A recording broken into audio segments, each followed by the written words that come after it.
ಈ 2.5 ವರ್ಷಗಳ ಬಗ್ಗೆ ಚರ್ಚೆ ಮಾಡ್ಬೋದು ಅಂತ ಅನ್ಸುತ್ತೆ. ಬಹಳ ದೊಡ್ಡ ಮಟ್ಟದಲ್ಲಿ ಒಂದು ಆಶ್ವಾಸನೆಗಳನ್ನ ಕೊಟ್ಟು, ಗ್ಯಾರಂಟಿಗಳನ್ನ ಕೊಟ್ಟು ಅಧಿಕಾರಕ್ಕೆ ಬಂದ್ರು. ಆ ಗ್ಯಾರಂಟಿಗಳನ್ನ 1 ತಿಂಗಳಲ್ಲೇ ಹಾಗ್ ನೋಡಕ್ ಹೋದ್ರೆ ಅವರು ಜಾರಿ ಮಾಡಿದ್ರು. ಅದು ದೊಡ್ಡ ಬೆಳವಣಿಗೆ ಯಾವುದೇ ಒಂದು ಸರ್ಕಾರಕ್ಕೆ. ಅಧಿಕಾರಕ್ಕೆ ಬಂದು 1 ತಿಂಗಳಲ್ಲಿ 5 ಗ್ಯಾರಂಟಿಗಳನ್ನ ಜಾರಿ ಮಾಡೋದು ಸಣ್ಣ ವಿಚಾರ ಅಲ್ಲ. ಜಾರಿ ಮಾಡಿದ್ರು, ಅನುಷ್ಠಾನಕ್ಕೆ ತಂದ್ರು, ಮೊದಲ ಸಂಪುಟದಲ್ಲಿ ತೀರ್ಮಾನ ತಗೊಂಡ್ರು. ಆದ್ರೆ ಆ ನಂತರ ಏನಾಯ್ತು? ಈ 2.5 ವರ್ಷಗಳನ್ನ ಬಿಜೆಪಿ ಒಂದು ರಿಪೋರ್ಟ್ ಕಾರ್ಡ್ ರೀತಿಯಲ್ಲಿ ನೋಡಿದ್ರೆ ಹೇಗ್ ನೋಡತ್ತೆ? ಮೊದಲ ಅಭಿಪ್ರಾಯ. ಅಭಿಪ್ರಾಯದಲ್ಲಿ ಹೇಳಲಿಕ್ಕೆ ಹೋದ್ರೆ ಆ ತಾನು ಗ್ಯಾರಂಟಿಗಳನ್ನು ಕೊಡ್ತೇನೆ ಅನ್ನುವ ಒಂದೇ ಒಂದು ಗ್ಯಾರಂಟಿ ಅಂತ ಹೇಳಿದ್ರೆ 2,000 ವಿದ್ಯುತ್ ಫ್ರೀ, ಬಸ್ ಫ್ರೀ ಇದನ್ನೆಲ್ಲ ಕೊಡ್ತೇನೆ ಅನ್ನುವ ಒಂದೇ ಒಂದು ಏಕಮಾತ್ರವಾಗಿರತಕ್ಕಂಥ ಅವರ ಒಂದು ಎಜೆಂಡಾ ಇಟ್ಕೊಂಡು ಹೋದ್ರು. ಅದಕ್ಕೆ 135 ಸ್ಥಾನಗಳನ್ನು ಕೊಟ್ರು. ಇವಾಗ 339 ಸ್ಥಾನಗಳಿವೆ. ಇಷ್ಟೆಲ್ಲ ಕೊಟ್ಟ ಮೇಲೆ ನಾವು ಅನ್ಕೊಂಡಿದ್ವಿ ನಮ್ಮ ಒಂದು ಈ ಸರ್ಕಾರ ಒಂದು ಮ್ಯಾಂಡೇಟ್ ಅನ್ನು ಕೊಟ್ಟಿದೆ ಜನರು, ಅದಕ್ಕೊಂದು ಒಳ್ಳೆ ನ್ಯಾಯ ಈ ಸರ್ಕಾರದಿಂದ ಬರಬಹುದು ಅಂತ ಹೇಳಿ ನಾವು ಅಂತ ಅಲ್ಲ ಎಲ್ಲಾ ಜನರು ನಿರೀಕ್ಷಿಸಿದ್ರು. ಅಂದ್ರೆ ಆ ಆಶಯದಿಂದ ಕೊಟ್ಟಿರುವಂತದ್ದು. ಗ್ಯಾರಂಟಿಗಳು ಅನುಷ್ಠಾನ ಅದು ಕಮಿಟ್ಮೆಂಟ್ ಬೈ ಕಾಂಗ್ರೆಸ್ ಏನು ಗ್ಯಾರಂಟಿಗಳನ್ನ ಕೊಡ್ತೇವೆ, ಅದಕ್ಕೋಸ್ಕರ ಬೇರೆ ಬೇರೆ ವಿಷಯಗಳನ್ನೆಲ್ಲ ಕೇಳಬೇಡಿ ಅಂತ ಹೇಳಿದ್ರು. ಆಯ್ತು, ಓಕೆ. ಆದ್ರೆ ಜನರ ನಿರೀಕ್ಷೆ ಏನಿತ್ತು ಅಂತ ಹೇಳಿದ್ರೆ, ಇಷ್ಟು ದೊಡ್ಡದಾಗಿರ್ತಕ್ಕಂಥ ಬಲಿಷ್ಠವಾಗಿರ್ತಕ್ಕಂಥ ಮ್ಯಾಂಡೇಟ್ ಕೊಟ್ಟ ಮೇಲೆ ರಾಜ್ಯ ಅಭಿವೃದ್ಧಿಯ ಅನೇಕ ಮಜಲುಗಳನ್ನು, ಹೊಸ ಹೊಸ ವಿಚಾರಗಳನ್ನು ಕಾಣುತ್ತೆ ಅಂತಿದ್ದು. ಆದ್ರೆ ಅದಷ್ಟು ಪ್ರಥಮ ವರ್ಷದಲ್ಲೇ ಧ್ವಸ್ತವಾಗಿ ಹೋಯ್ತು. ಆಯ್ತು, ಈಗಾಗಲೇ ಉಸಿರಾಡ್ತಾ ಇದೆ. ಮುಂದಿನ ಬಜೆಟ್ ಅಲ್ಲ ಆದ್ರೂ ಸಿದ್ದರಾಮಯ್ಯನವರು ಒಳ್ಳೆ ಬಜೆಟ್ ಕೊಡ್ತಾರೆ ಅಂತ ನೋಡಿದ್ರೆ ನಮ್ಮ ಬಜೆಟ್ ಗಾತ್ರ ಏನೋ ಜಾಸ್ತಿ ಆಯ್ತು. ಆದ್ರೆ ಏನ್ ಮಾಡೋಣ, ಅದಕ್ಕೆ ಸರಿಸಾಟಿಯಾಗಿ ನಾನ್ ಪ್ರೊಡಕ್ಟೇಬಲ್ ಅನುತ್ಪಾದಕವಾಗಿರತಕ್ಕಂತಹ ಯೋಜನೆಗಳ ಮುಖಾಂತರ ಅದಕ್ಕೋಸ್ಕರ ಸಾಲವನ್ನು ಪಡೆದ್ರು. ಸಾಲ ಪಡಿಬೇಕಾದ್ರೆ ಉತ್ಪಾದನೆ ಇದ್ರೆ ಮಾತ್ರ ಸಾಲ ಪಡೆದ್ರೆ ಅದನ್ನು ರೀಪೇಮೆಂಟ್ ಮಾಡುವಂತ ಕೆಪಾಸಿಟಿ ಇರ್ಬೋದು, ಅದಕ್ಕೊಂದು ಬೆಲೆ ಇರುತ್ತೆ ಸಾಲಕ್ಕೆ. ಆದ್ರೆ ಅತ್ಯಂತ ದೊಡ್ಡ ಮಟ್ಟದಲ್ಲಿ ಸಾಲ ಪಡೆದುಕೊಂಡ್ರು. ಇವಾಗಿನ ಕರ್ನಾಟಕದ GDP ಮತ್ತು ಸಾಲಕ್ಕೆ ಹೊಂದಾಣಿಕೆ ಮಾಡಿದ್ರೆ, ಒಂದು ಹೆಲ್ತಿ GDP ಅಂತ ಹೇಳಿದ್ರೆ ಆ ಒಂದು ಹೊಂದಾಣಿಕೆ ರೇಷಿಯೋ ಹೇಳ್ತೀನಿ 25% ಅಷ್ಟು ಇರಬೇಕು ಅಂತ ಹೇಳಿ. ಆದ್ರೆ ಈಗ 23.5% ಅಪಾಯದ ಅಂಚಿಗೆ ಬಂದಿದೆ. ಯಾವಾಗ NDA ಭಾರತ ಕೈಗೆ ಬಂದಿತ್ತು ಆವಾಗ ಸೇಮ್ ಇದೇ ರೀತಿಯಲ್ಲಿ 24% ನಲ್ಲಿ ಇರ್ತಕ್ಕಂಥ GDP ಮತ್ತು ಸಾಲದ ರೇಷಿಯೋ ಇವತ್ತು ಮೋದಿ ಸರ್ಕಾರ ವಿದೇಶಗಳಿಂದಲೂ ಅಥವಾ ನಮ್ಮ ಭಾರತದಲ್ಲಿ ಕೂಡ ಸಾಲ ಹೆಚ್ಚಿಗೆ ಮಾಡಿದ್ರು ಕೂಡ ಅದು 19% ಇಳಿದಿದೆ. ಹೆಲ್ತಿ ವೇನಲ್ಲಿ ಭಾರತ ಮುನ್ನುಗ್ತಿದೆ. ಆದ್ರೆ ಅದೇ ಪ್ರಮಾಣದಲ್ಲಿ ಕರ್ನಾಟಕದಲ್ಲಿ ಕೂಡ ಆಗ್ಬೇಕಿತ್ತು. ಅದ್ರ ಕರ್ನಾಟಕದಲ್ಲಿ ಕೇವಲ 2.5 ವರ್ಷಗಳಲ್ಲಿ ಮಾಡಿದ್ದು ಮಾತ್ರ ಸಾಲ ಮಾಡ್ಲಿ ಸಾಲ. ಆದ್ರೆ ಏನೇನಾಗಿದೆ ನಮ್ಗೆ ಗೊತ್ತು. ಪ್ರತಿದಿನ ಪತ್ರಿಕೆಯನ್ನು ನಾವು ತೆಗೆದುಕೊಂಡು ಓದಿದಾಗ ಅದರಲ್ಲಿ ಈ ಕಟ್ಟಡ ಉದ್ಘಾಟನೆ ಆಯ್ತು, ಅಲ್ಲಿ ಒಂದಷ್ಟು ಗುದ್ದಲಿ ಪೂಜೆ ನಡೀತು, ಈ ಹೊಸ ಯೋಜನೆಗಳು ಬಂತು, ಇವರಿಗೋಸ್ಕರ ಯೋಜನೆ ಬಂತು, SC ST ಗಳಿಗೆ ಯೋಜನೆ ಬಂತು, ಎಲ್ಲರಿಗೂ ಸಮಾಜದ ಯೋಜನೆಗಳು ಬಂತು ಅಂತ ನೋಡಿದ್ರೆ, ಇಲ್ಲಿ ರಸ್ತೆ ಗುಂಡಿಗಳನ್ನು ಮುಚ್ಚಲಿಕ್ಕೆ ನಮ್ಮಿಂದ ಸಾಧ್ಯ ಇಲ್ಲ ಅಂತ ಹೇಳಿ ನಮ್ಮ ಮಿನಿಸ್ಟ್ರು ಘಂಟಾಘೋಷಗಳಿಗೆ ಹೇಳ್ತಾರಲ್ಲ, ಚಾಲೆಂಜ್ ಮಾಡ್ತಾರೆ ಯಾರಿಗಾಗುತ್ತೆ ಅಂತ ಪರಿಸ್ಥಿತಿ.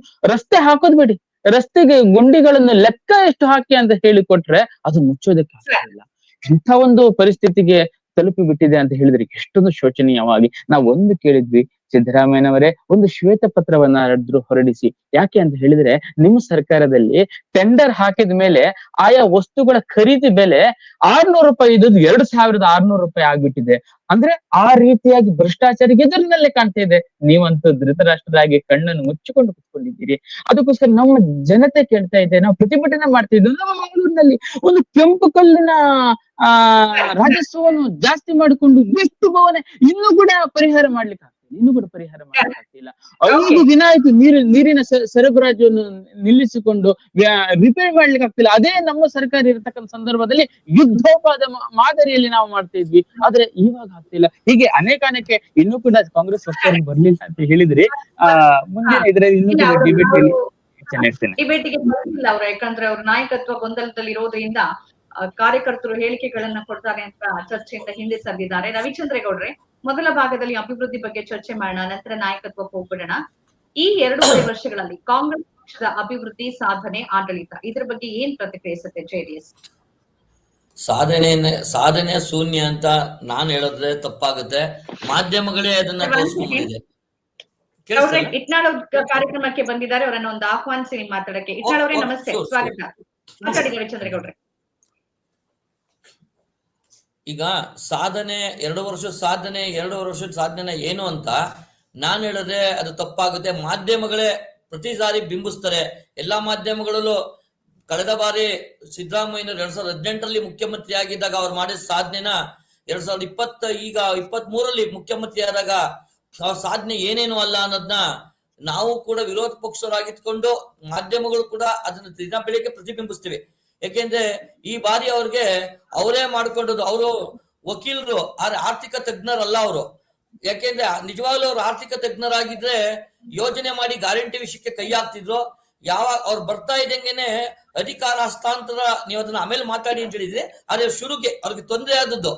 ಎಂಟ್ರಿ ಹೊಡಿತಾ ಇದ್ದಂಗೆನೆ ಅವರು ಅಧಿಕಾರ ಹಸ್ತಾಂತರ ಅಂತ ಒಳಗ್ ಬಂದ ತಕ್ಷಣ ಗ್ಯಾರಂಟಿ ಕೈ ಹಾಕಿದ್ರು. ಖಂಡಿತ ಅಭಿವೃದ್ಧಿ ಮಾಡಕ್ ಅವಕಾಶ ಇತ್ತು. ಆ ಅವಕಾಶನ ಕಳ್ಕೊಂಡದ್ದು ಯಾರು ಅಂದ್ರೆ ಸನ್ಮಾನ್ಯ ಸಿದ್ದರಾಮಯ್ಯನವರೇ ಕಳ್ಕೊಂಡ್ರು. 2018ರಲ್ಲಿ ಅವ್ರು ಮಾಡಿದ ಅಭಿವೃದ್ಧಿ ಕಾರ್ಯಕ್ಕೂ 2023ರಲ್ಲಿ ಬಂದಾಗ ಅವ್ರು ನಡೆದುಕೊಂಡ ರೀತಿ ಗ್ಯಾರಂಟಿ ಒಳಗಡೆ ಕೈ ಹಾಕಿ ಆಚೆ ಬರ್ಲಿಲ್ಲ ಅವರು. ಆದ್ರಿಂದ ಇದೆಲ್ಲವನ್ನು ಸರಿದೂಗ್ಸಕ್ಕೋಸ್ಕರ ಅವರು ಹಗರಣಗಳ ಕೈ ಹಾಕಿದ್ರು. ಮೂಢ ಹಗರಣ ಅನ್ನೋದು ವೈಯಕ್ತಿಕ ಹಗರಣ, ಅದನ್ನ ಆ ಹಗರಣ ಇದಕ್ ಬಳಸ್ಕೊಂಡಿದೆ ಅಂತ ನಾ ಹೇಳಲ್ಲ. ಮೂಢ ಹಗರಣ ಸಿದ್ದರಾಮಯ್ಯನವರು ಇದ್ದಾರೆ, ಸಿದ್ದರಾಮಯ್ಯ ಸಚಿವರು ಇದ್ದಾರೆ. ಆದ್ರೆ ಸಿದ್ದರಾಮಯ್ಯನವರ ಹಗರಣ ಅದು ವೈಯಕ್ತಿಕವಾದ ಹಗರಣ. ಇನ್ನು ಪಕ್ಷಕ್ಕೋಸ್ಕರ ಅಥವಾ ಪಕ್ಕದ ರಾಜ್ಯಗಳಲ್ಲಿ ಚುನಾವಣೆ ನಡಿಬೇಕಾದ್ರೆ ವಾಲ್ಮೀಕಿ ಹಗರಣ, ವಿದ್ಯುತ್ ಹಗರಣ, ಈ ರೀತಿ ಜೊತೆಗೆ ಅವರ ಸಾಧನೆ ಏನಪ್ಪಾ ಅಂದ್ರೆ ಬೆಲೆ ಏರಿಕೆಗಳು, ಹಾಲಿನ ದರ ಇರ್ಬೋದು, ನೀರಿನ ದರ ಇರ್ಬೋದು, ಏನೇನ್ ಸಾಧ್ಯನ ಎಲ್ಲ ದರಗಳನ್ನ ಏರಿಕೆ ಮಾಡ್ಕೊಂಡು ಹೋಗ್ತಿದ್ದಾರೆ. ಕಂಟಿನ್ಯೂಸ್ ಆಗಿ ಇದನ್ನ ಮಾಡ್ತಾ ಇರೋದ್ರಿಂದ ಅವ್ರಿಗೆ ಅಭಿವೃದ್ಧಿ ಅನ್ನೋದು ಶೂನ್ಯ ಆಗಿದೆ. ಯಾಕೆಂದ್ರೆ ಮಾಡಕ್ ಆಗ್ತಾ ಇಲ್ಲ. ಈಗ ಅವ್ರು ಹೇಳ್ತಾರೆ ಭಾಷಣಗಳಲ್ಲಿ ಬಂದು ಹೇಳ್ತಾರೆ ನನ್ನ ಹತ್ರ ದುಡ್ಡಿಲ್ವಾ, ವಿರೋಧ ಪಕ್ಷರು ಹಂಗೆ ಹೇಳ್ತಾರೆ. ಆಯ್ತಪ್ಪ ನಿಮ್ಮ ಹತ್ರ ಇದೆ, ನಮಗ್ ಕಾಣಿಸಲ್ಲ ನಿಮ್ಮ ಹತ್ರ ಇದೆ ಹಣ. ಯಾಕೆ ರೋಡ್ಗಳನ್ನ ಹೋಲ್ ಆಗಿದೆಯಲ್ಲ ಅದನ್ನ ಯಾಕೆ ಮುಚ್ಚಿಸ್ತಾ ಇಲ್ಲ? ಡಿ ಕೆ ಶಿವಕುಮಾರ್ ಅಂತಾರೆ ಎಲ್ಲಾ ರಸ್ತೆನೂ ಮುಚ್ಚಕ್ ಆಗಲ್ಲ ಅಂತ ಸ್ವತಃ ಉಪಮುಖ್ಯಮಂತ್ರಿಗಳು ಹೇಳ್ತಾರೆ. ಎಲ್ಲೋ ಮುಚ್ಚಕ್ಕ ನೀವು ರೋಡ್ ಮಾಡೋದ್ ಬಿಡಿ. ನಾವ್ ಹೇಳಿದ್ರೆ ಪ್ರತಿ ವರ್ಷ ಮೈಸೂರಿನಲ್ಲಿ ದಸರಾ ಆದಾಗ ಪ್ರತಿ ರಸ್ತೆಗಳನ್ನು ಹೊಸ ರಸ್ತೆಗಳನ್ನ ಮಾಡ್ತಾ ಇದ್ರು. ಈಗ ಈ ಸರ್ಕಾರ ಬಂದ್ಮೇಲೆ 1 ವರ್ಷನೂ ಹೊಸ ರಸ್ತೆ ಇರ್ಲಿ, ಹಳ್ಳಿಗಳಿಗೆ ಮುಚ್ತಾ ಇಲ್ಲ. ಇಂತ ಒಂದು ದುಸ್ಥಿತಿ ಬಂದಿದೆ ನೋಡಿ. ಇವತ್ತು ಒಂದು BMTCಲಿ ಒಬ್ಬ ಮಹಿಳೆ ಸತ್ತಿದ್ದಾರೆ. ದಿನ ಇಲ್ಲ ಬಸ್ ಆಕ್ಸಿಡೆಂಟ್ ಆಗುತ್ತೆ, ಇಲ್ಲ ಲಾರಿ ಬಂದು ಕಾರ್ಪೊರೇಷನ್ ಲಾರಿ ಬಂದು ಸಾಯಿಸುತ್ತೆ, ಇಲ್ಲ ಕೊನೆಗೆ ಯಾರೋ ಸಾಯಿಸ್ಲಿಲ್ಲ ಹಳ್ಳಕ್ಕೆ ಹೋಗಿ ಬಿದ್ದು ಸಾಯ್ತಾರೆ. ಇದನ್ನೆಲ್ಲ ನಾವು ನೋಡ್ತಾ ಇದ್ದೀವಿ. ಆದ್ರಿಂದ ನಾವು ಮಾಧ್ಯಮದವ್ರಿಗೆ ಹೆಚ್ಚಿಗೆ ಹೇಳ್ಬೇಕಾಗಿಲ್ಲ. ಮಾಧ್ಯಮದವ್ರಿಗೆ ತುಂಬಾ ತಿಳುವಳಿಕೆ ಇದೆ. ಇದು ಅಭಿವೃದ್ಧಿ ಅನ್ನೋದು ಈ ಬಾರಿ ಅವರು ಶೂನ್ಯವಾಗಿದೆ ಈ ಸಂದರ್ಭದಲ್ಲಿ ಮಾತನಾಡ್ತೀನಿ. ಇಟ್ನಾಳ್ ಅವ್ರೆ, ಈಗ ನಾವು ನಾಯಕತ್ವ ಬದಲಾವಣೆ ಆ ಗೊಂದಲ ಆ ಬೆಳವಣಿಗೆ ಬಗ್ಗೆ ಮಾತಾಡೋಕ್ಕಿಂತ ಮುಂಚೆ ಈ 2.5 ವರ್ಷಗಳನ್ನ ಒಂದು ಸಣ್ಣ ಪಕ್ಷಿ ನೋಟ ನೋಡೋದಾದ್ರೆ, ಅಧಿಕಾರಕ್ಕೆ ಬಂದ್ರು, ಬಹಳ ದೊಡ್ಡ ಬಹುಮತ ಸಿಕ್ತು, 136 ಶಾಸಕರ ಬೆಂಬಲ. ಅದ್ರ ಜೊತೆಗೆ ಅವರು ಚುನಾವಣೆಯಲ್ಲಿ ಮಾಡಿದ ಆಶ್ವಾಸನೆ, ಘೋಷಣೆ, ಗ್ಯಾರಂಟಿಯನ್ನ ಮೊದಲ ಸಂಪುಟದಲ್ಲಿ ಅವರು ಜಾರಿಗೆ ತಂದ್ರು. 1 ತಿಂಗಳ ಒಳಗಾಗಿ ಎಲ್ಲವನ್ನ ಅನುಷ್ಠಾನಕ್ಕೆ ತಂದ್ರು. ಹಾಗೆ ನೋಡಕ್ ಹೋದ್ರೆ ಯಾವುದೇ ಸರ್ಕಾರಕ್ಕೆ ದೊಡ್ಡ ಸಾಧನೆ ಯಾವ ಸರ್ಕಾರಗಳು ಮಾಡಿಲ್ಲ. 6 ತಿಂಗಳು ತಗೊಂಡಿದ್ದಾವೆ ಅಥವಾ 1 ವರ್ಷ ತಗೊಂಡಿದ್ದಾವೆ. ಅದಾದ ನಂತರ ಆಡಳಿತ ಹಳಿ ತಪ್ಪ, ಅಭಿವೃದ್ಧಿ ಕಂಡಿಲ್ವಾ, ಏನ್ ಸಮಸ್ಯೆ ಆಯ್ತು, ಅನಂತರ ನಡೆದಿರೋ ಬೆಳವಣಿಗೆಗಳು, ಇದನ್ನ ಹೇಗ್ ನೋಡ್ತೀರಿ ತಮ್ಮ ವಿಶ್ಲೇಷಣೆ ಈ 2.5 ವರ್ಷಗಳನ್ನ? ಒಂದು ರಾಜಕೀಯ ಪಕ್ಷ, ಒಬ್ಬ ರಾಜಕಾರಣಿ, ಒಬ್ಬ ನಾಯಕ ಒಂದು ಪಕ್ಷವಾಗಿ ಮ್ಯಾನಿಫೆಸ್ಟೋ ಕೊಟ್ಟಾದ್ಮೇಲೆ ಇಂಥದ್ದನ್ನ ಹಿಂಗೆ ಮಾಡ್ತೇವೆ ಅಂತ ಹೇಳಿದಾದ್ಮೇಲೆ ಅದನ್ನ ಮಾಡಿದ ರಾಜಕಾರಣಿ ರಾಜಕೀಯ ಪಕ್ಷಗಳನ್ನ ನನಗೆ 1-2 ತೋರಿಸ್ಬಿಡಿ, ಆ ಮಾತೇ ಬೇರೆ. ಯಾಕಂದ್ರೆ ಜುಮ್ಲಾ ರಾಜಕಾರಣ ಮಾಡ್ತಿದೀವಿ ನಾವಿಲ್ಲಿ, ಜುಮ್ಲಾ. ಹಾಗಿರೋ ಅಂತ ಸಂದರ್ಭದಲ್ಲಿ ಸಿದ್ದರಾಮಯ್ಯ ಕೊಟ್ಟ ಭರವಸೆಗಳು ಪ್ರತಿಯೊಂದನ್ನು ಈಡೇರಿಸಿದ್ದಾರೆ. ಅಭಿವೃದ್ಧಿ ಮಾತು ಬೇರೆ. ಅಭಿವೃದ್ಧಿ ವಿಚಾರದಲ್ಲಿ ನನಗೂ ಜಗಳ ಇದೆ ಸಿದ್ದರಾಮಯ್ಯ ಜೊತೆಲಿ. ಅಭಿವೃದ್ಧಿ, ಇನ್ಫ್ರಾಸ್ಟ್ರಕ್ಚರ್, ಮೂಲಭೂತ ಸೌಕರ್ಯ, ಪ್ರಾಜೆಕ್ಟ್ಗಳು ದೊಡ್ಡ ಜಗಳ ಇದೆ.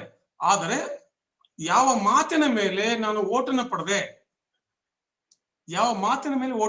ನಾನು ನಿಮಗೆ 5 ಗ್ಯಾರಂಟಿ ಕೊಡ್ತೇನೆ, ಗ್ಯಾರಂಟಿ ಪೂರೈಸ್ತಾನೆ, ಅದನ್ನ ಪೂರೈಸಿದಾರೆ ಇಲ್ವಾ? ಪೂರೈಸಿದ್ದಾರೆ. ಯಾವುದೇ ಮತ್ತೊಂದು ಮಾತಿಲ್ಲ ಇದರಲ್ಲಿ. ನಡೆದಂತೆ ನುಡಿದ ಸರ್ಕಾರ ಇಡೀ ಭಾರತದಲ್ಲಿ ಇದ್ರೆ 1-2-3 ಇರ್ಬೋದು, ಅದರಲ್ಲಿ ಸಿದ್ದರಾಮಯ್ಯ ಸರ್ಕಾರ. ಆದರೆ ಒಂದು ಅಂಡರ್ಲೈನ್ ಇರ್ತದಲ್ಲ, ಫುಟ್ ನೋಟ್, ಒಂದು ವಾಷಿಂಗ್ ಮಷೀನ್ ಮತ್ತೊಂದು ತಗೊಂಡ್ಬಿಟ್ರೆ ಒಂದು ಫೈನ್ ಪ್ರಿಂಟ್ ಬರೆದಿರ್ತಾರೆ. ಹಾಗೆ ಸಿದ್ದರಾಮಯ್ಯ ಒಂದು ಮಾತನಾಡಿದ್ರು, ನಾನು ಯಾವುದೇ ಹೆಚ್ಚುವರಿ ಹೊರೆ ಇಲ್ಲದೇನೆ, ಆರ್ಥಿಕತೆ ಹೊರೆ ಇಲ್ಲದೇನೆ ಯಾವುದೇ ಹೆಚ್ಚುವರಿ ತೆರಿಗೆ ಹಾಕದೇನೆ ನಾನೆಲ್ಲ ಗ್ಯಾರಂಟಿಗಳನ್ನ ಪೂರೈಸ್ತೇನೆ, ಅದರ ಜೊತೆಗೆ ಅಭಿವೃದ್ಧಿಯನ್ನು ಮಾಡ್ತೇನೆ. ಅವರು ಗ್ಯಾರಂಟಿಗಳನ್ನ ಪೂರೈಸಿದ್ರು, ಅದು ಮ್ಯಾನಿಫೆಸ್ಟೋ ಇತ್ತು. ಅಭಿವೃದ್ಧಿ ಮ್ಯಾನಿಫೆಸ್ಟೋ ಇರ್ಲಿಲ್ಲ, ಅದನ್ನ ಮಾಡಿಲ್ಲ. ಅದರ ಜೊತೆಗೇನೆ ಪ್ರತಿಯೊಂದು ಪದಾರ್ಥದ ಬೆಲೆ ಜಾಸ್ತಿ ಆಗಿದೆ. ಅದು ಸೆಂಟ್ರಲ್ ಟ್ಯಾಕ್ಸ್ ಅಲ್ಲ. ಸೆಂಟ್ರಲ್ ಟ್ಯಾಕ್ಸ್ ವಿಚಾರ ಬದಿಗಿಡೋಣ. ಸೆಂಟ್ರಲ್ ಟ್ಯಾಕ್ಸ್ ಜೊತೆಗೇನೆ ರಾಜ್ಯದ ತೆರಿಗೆಗಳು ಜಾಸ್ತಿ ಆಗಿದ್ದಾವೆ. For example property tax, for example cess on everything. ಹಾಲಿನ ಮೇಲೆ, ನೀರಿನ ಮೇಲೆ ಟ್ಯಾಕ್ಸ್ ಗಳು ಹಾಕಿ, ದಿಸ್ ಇಸ್ ಅನ್ಅಕ್ಸೆಪ್ಟಬಲ್. ಸಿದ್ದರಾಮಯ್ಯ ಇಷ್ಟು ವರ್ಷಗಳ ಕಾಲ ಇಷ್ಟು ಬಜೆಟ್ ನ ಮಂಡಿಸಿಬಿಟ್ಟಿದ್ರೆ ಅವ್ರಿಗೆ ಆರ್ಥಿಕ ಒಳನೋಟ ಬರ್ಬೇಕಾಗಿತ್ತು. ಅಲ್ಲ, ಆದ್ರೆ ಅವ್ರದ್ದು ಒಂದು ವಾದ ಇದೆ. ಈಗ ಅವ್ರ ವಕ್ತಾರ ಇಲ್ಲದೆ ಇರೋ ಕಾರಣಕ್ಕಾಗಿ ಇಟ್ನಾಳ್ ಅವರೇ, ಈಗ ಸಂವಿಧಾನದಲ್ಲಿ ಇರೋದು ಕೂಡ ಒಂದು ಆರ್ಥಿಕತೆ ಅಂತ ಬಂದ್ರೆ, ಬಡವರನ್ನ ಮೇಲೆತ್ತೋ ಪ್ರಯತ್ನ ಅಂತ ಬಂದ್ರೆ, ಉಳ್ಳವರಿಂದ ತೆಗೆದುಕೊಂಡು ಇಲ್ಲದೆ ಇರೋರಿಗೆ ಕೊಡಬೇಕು ಅಂತ. ಈಗ ನೀವು ಪ್ರಾಪರ್ಟಿ ಟ್ಯಾಕ್ಸ್ ಅಥವಾ ಬೇರೆ ಯಾವ್ದೋ ಹೇಳಿದ್ರೆ, ಈಗ ರಾಜ್ಯಕ್ಕಿರುವ ಸೀಮಿತವಾಗಿ ತೆರಿಗೆಯನ್ನ ಕಲೆಕ್ಟ್ ಮಾಡುವ ಅವಕಾಶದಲ್ಲಿ ನಾವು ಅದನ್ನ ಮಾಡಿ ಬಡವರಿಗೆ, ದೀನದಲಿತರಿಗೆ ನಾವು ಸಹಕಾರ ಕೊಟ್ಟಿದೀವಿ ಅನ್ನೋದು ಒಂದು ವಾದ ಇದೆ.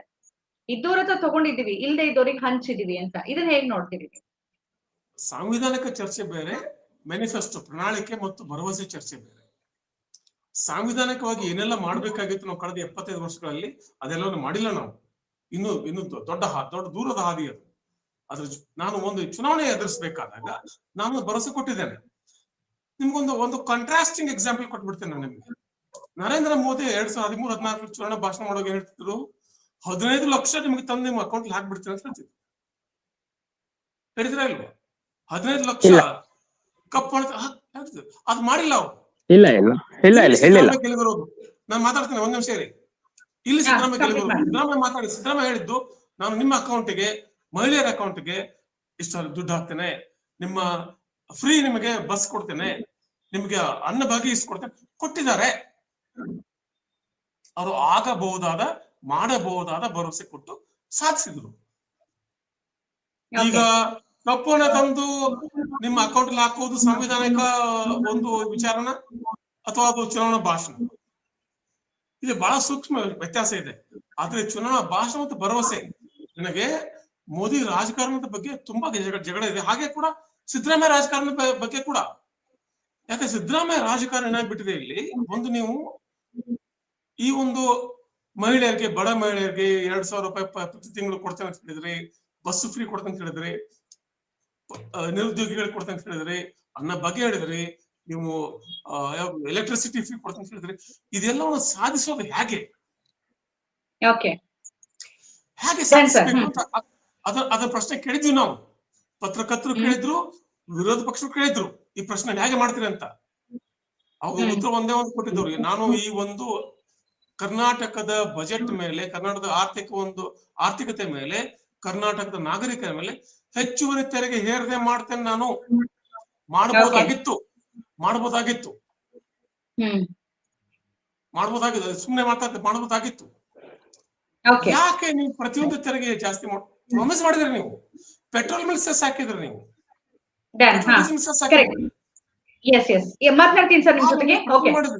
Property tax, correct. ಅರುಣ್ ಅವ್ರೆ, ಈಗ 2.5 ವರ್ಷಗಳಲ್ಲಿ ಇವರ ಅಧಿಕಾರ ಅಂತ ನೋಡಿದ್ರೆ ಒಂದಷ್ಟು ಅವರ ಶಾಸಕರೇ ಅಸಮಾಧಾನಗೊಂಡಿದ್ರು. ಕಾರಣ ಏನು ಅಂತಂದ್ರೆ, ಗ್ಯಾರಂಟಿಗೆ ಹಣ ಹೋಗಿರೋ ಕಾರಣಕ್ಕಾಗಿ ಅಭಿವೃದ್ಧಿಗೆ ಹಣ ಇಲ್ಲ ಅಂತ.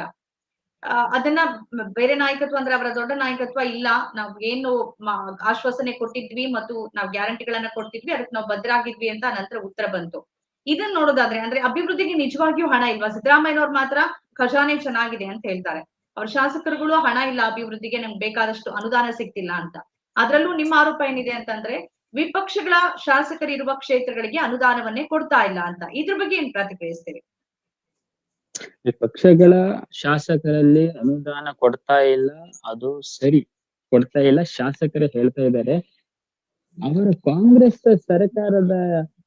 ಶಾಸಕರೇ ಬಾಯಿ ಬಿಟ್ಟು ಹೇಳಿದಾರಲ್ಲ, ನಾವು ಯಾಕಾದ್ರೂ MLA ಆಗಿರ್ತೀವಿ ಅಂತ ಹೇಳಿ ಬಾಯಿ ಬಿಟ್ಟು ಹೇಳ್ತಾ ಇದ್ದಾರೆ. ಹೀಗಿರತಕ್ಕಂತ ಅವರ ಸರ್ಕಾರ. ಮತ್ತೆ ಅವರಿಗೆ ಪ್ರತಿ ದಿನದಂತೂ ವಿಪ್ ಜಾರಿ ಮಾಡುವಂತದ್ದು.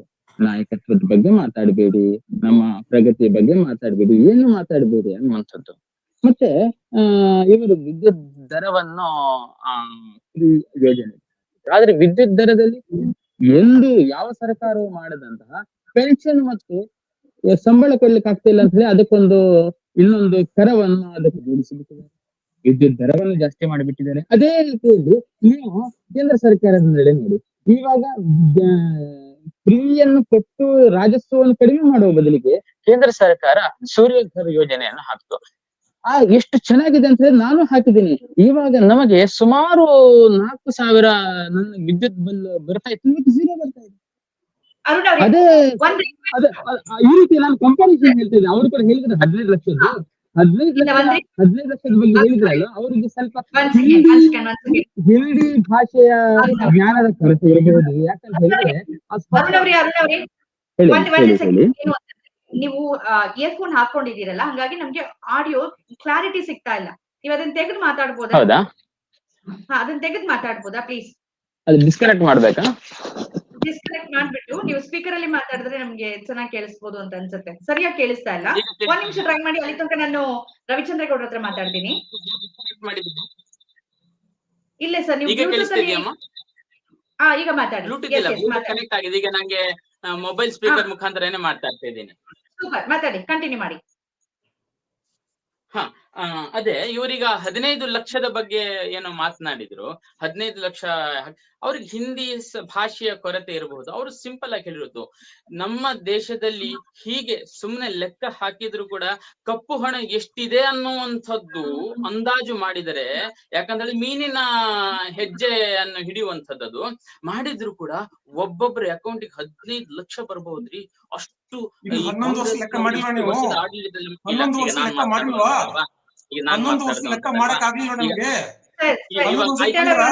ನಿಮ್ಮ ಪಾಳೆ ಬಂದಾಗ ಮಾತನಾಡಿ ಸ್ವಾಮಿ.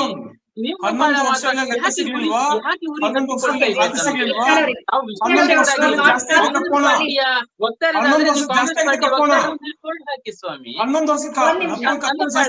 ನನ್ನ ಪಾಳ್ಯ 15 ಲಕ್ಷ ಹೆಂಗ್ ಕೊಟ್ಟಿದ್ದಾರೆ ಅಂತ ಕೂಡ ನಮ್ ಕಮಿಟ್ಮೆಂಟ್ ಇರ್ಲಿಲ್ಲ. ಆದ್ರೆ ನಾವು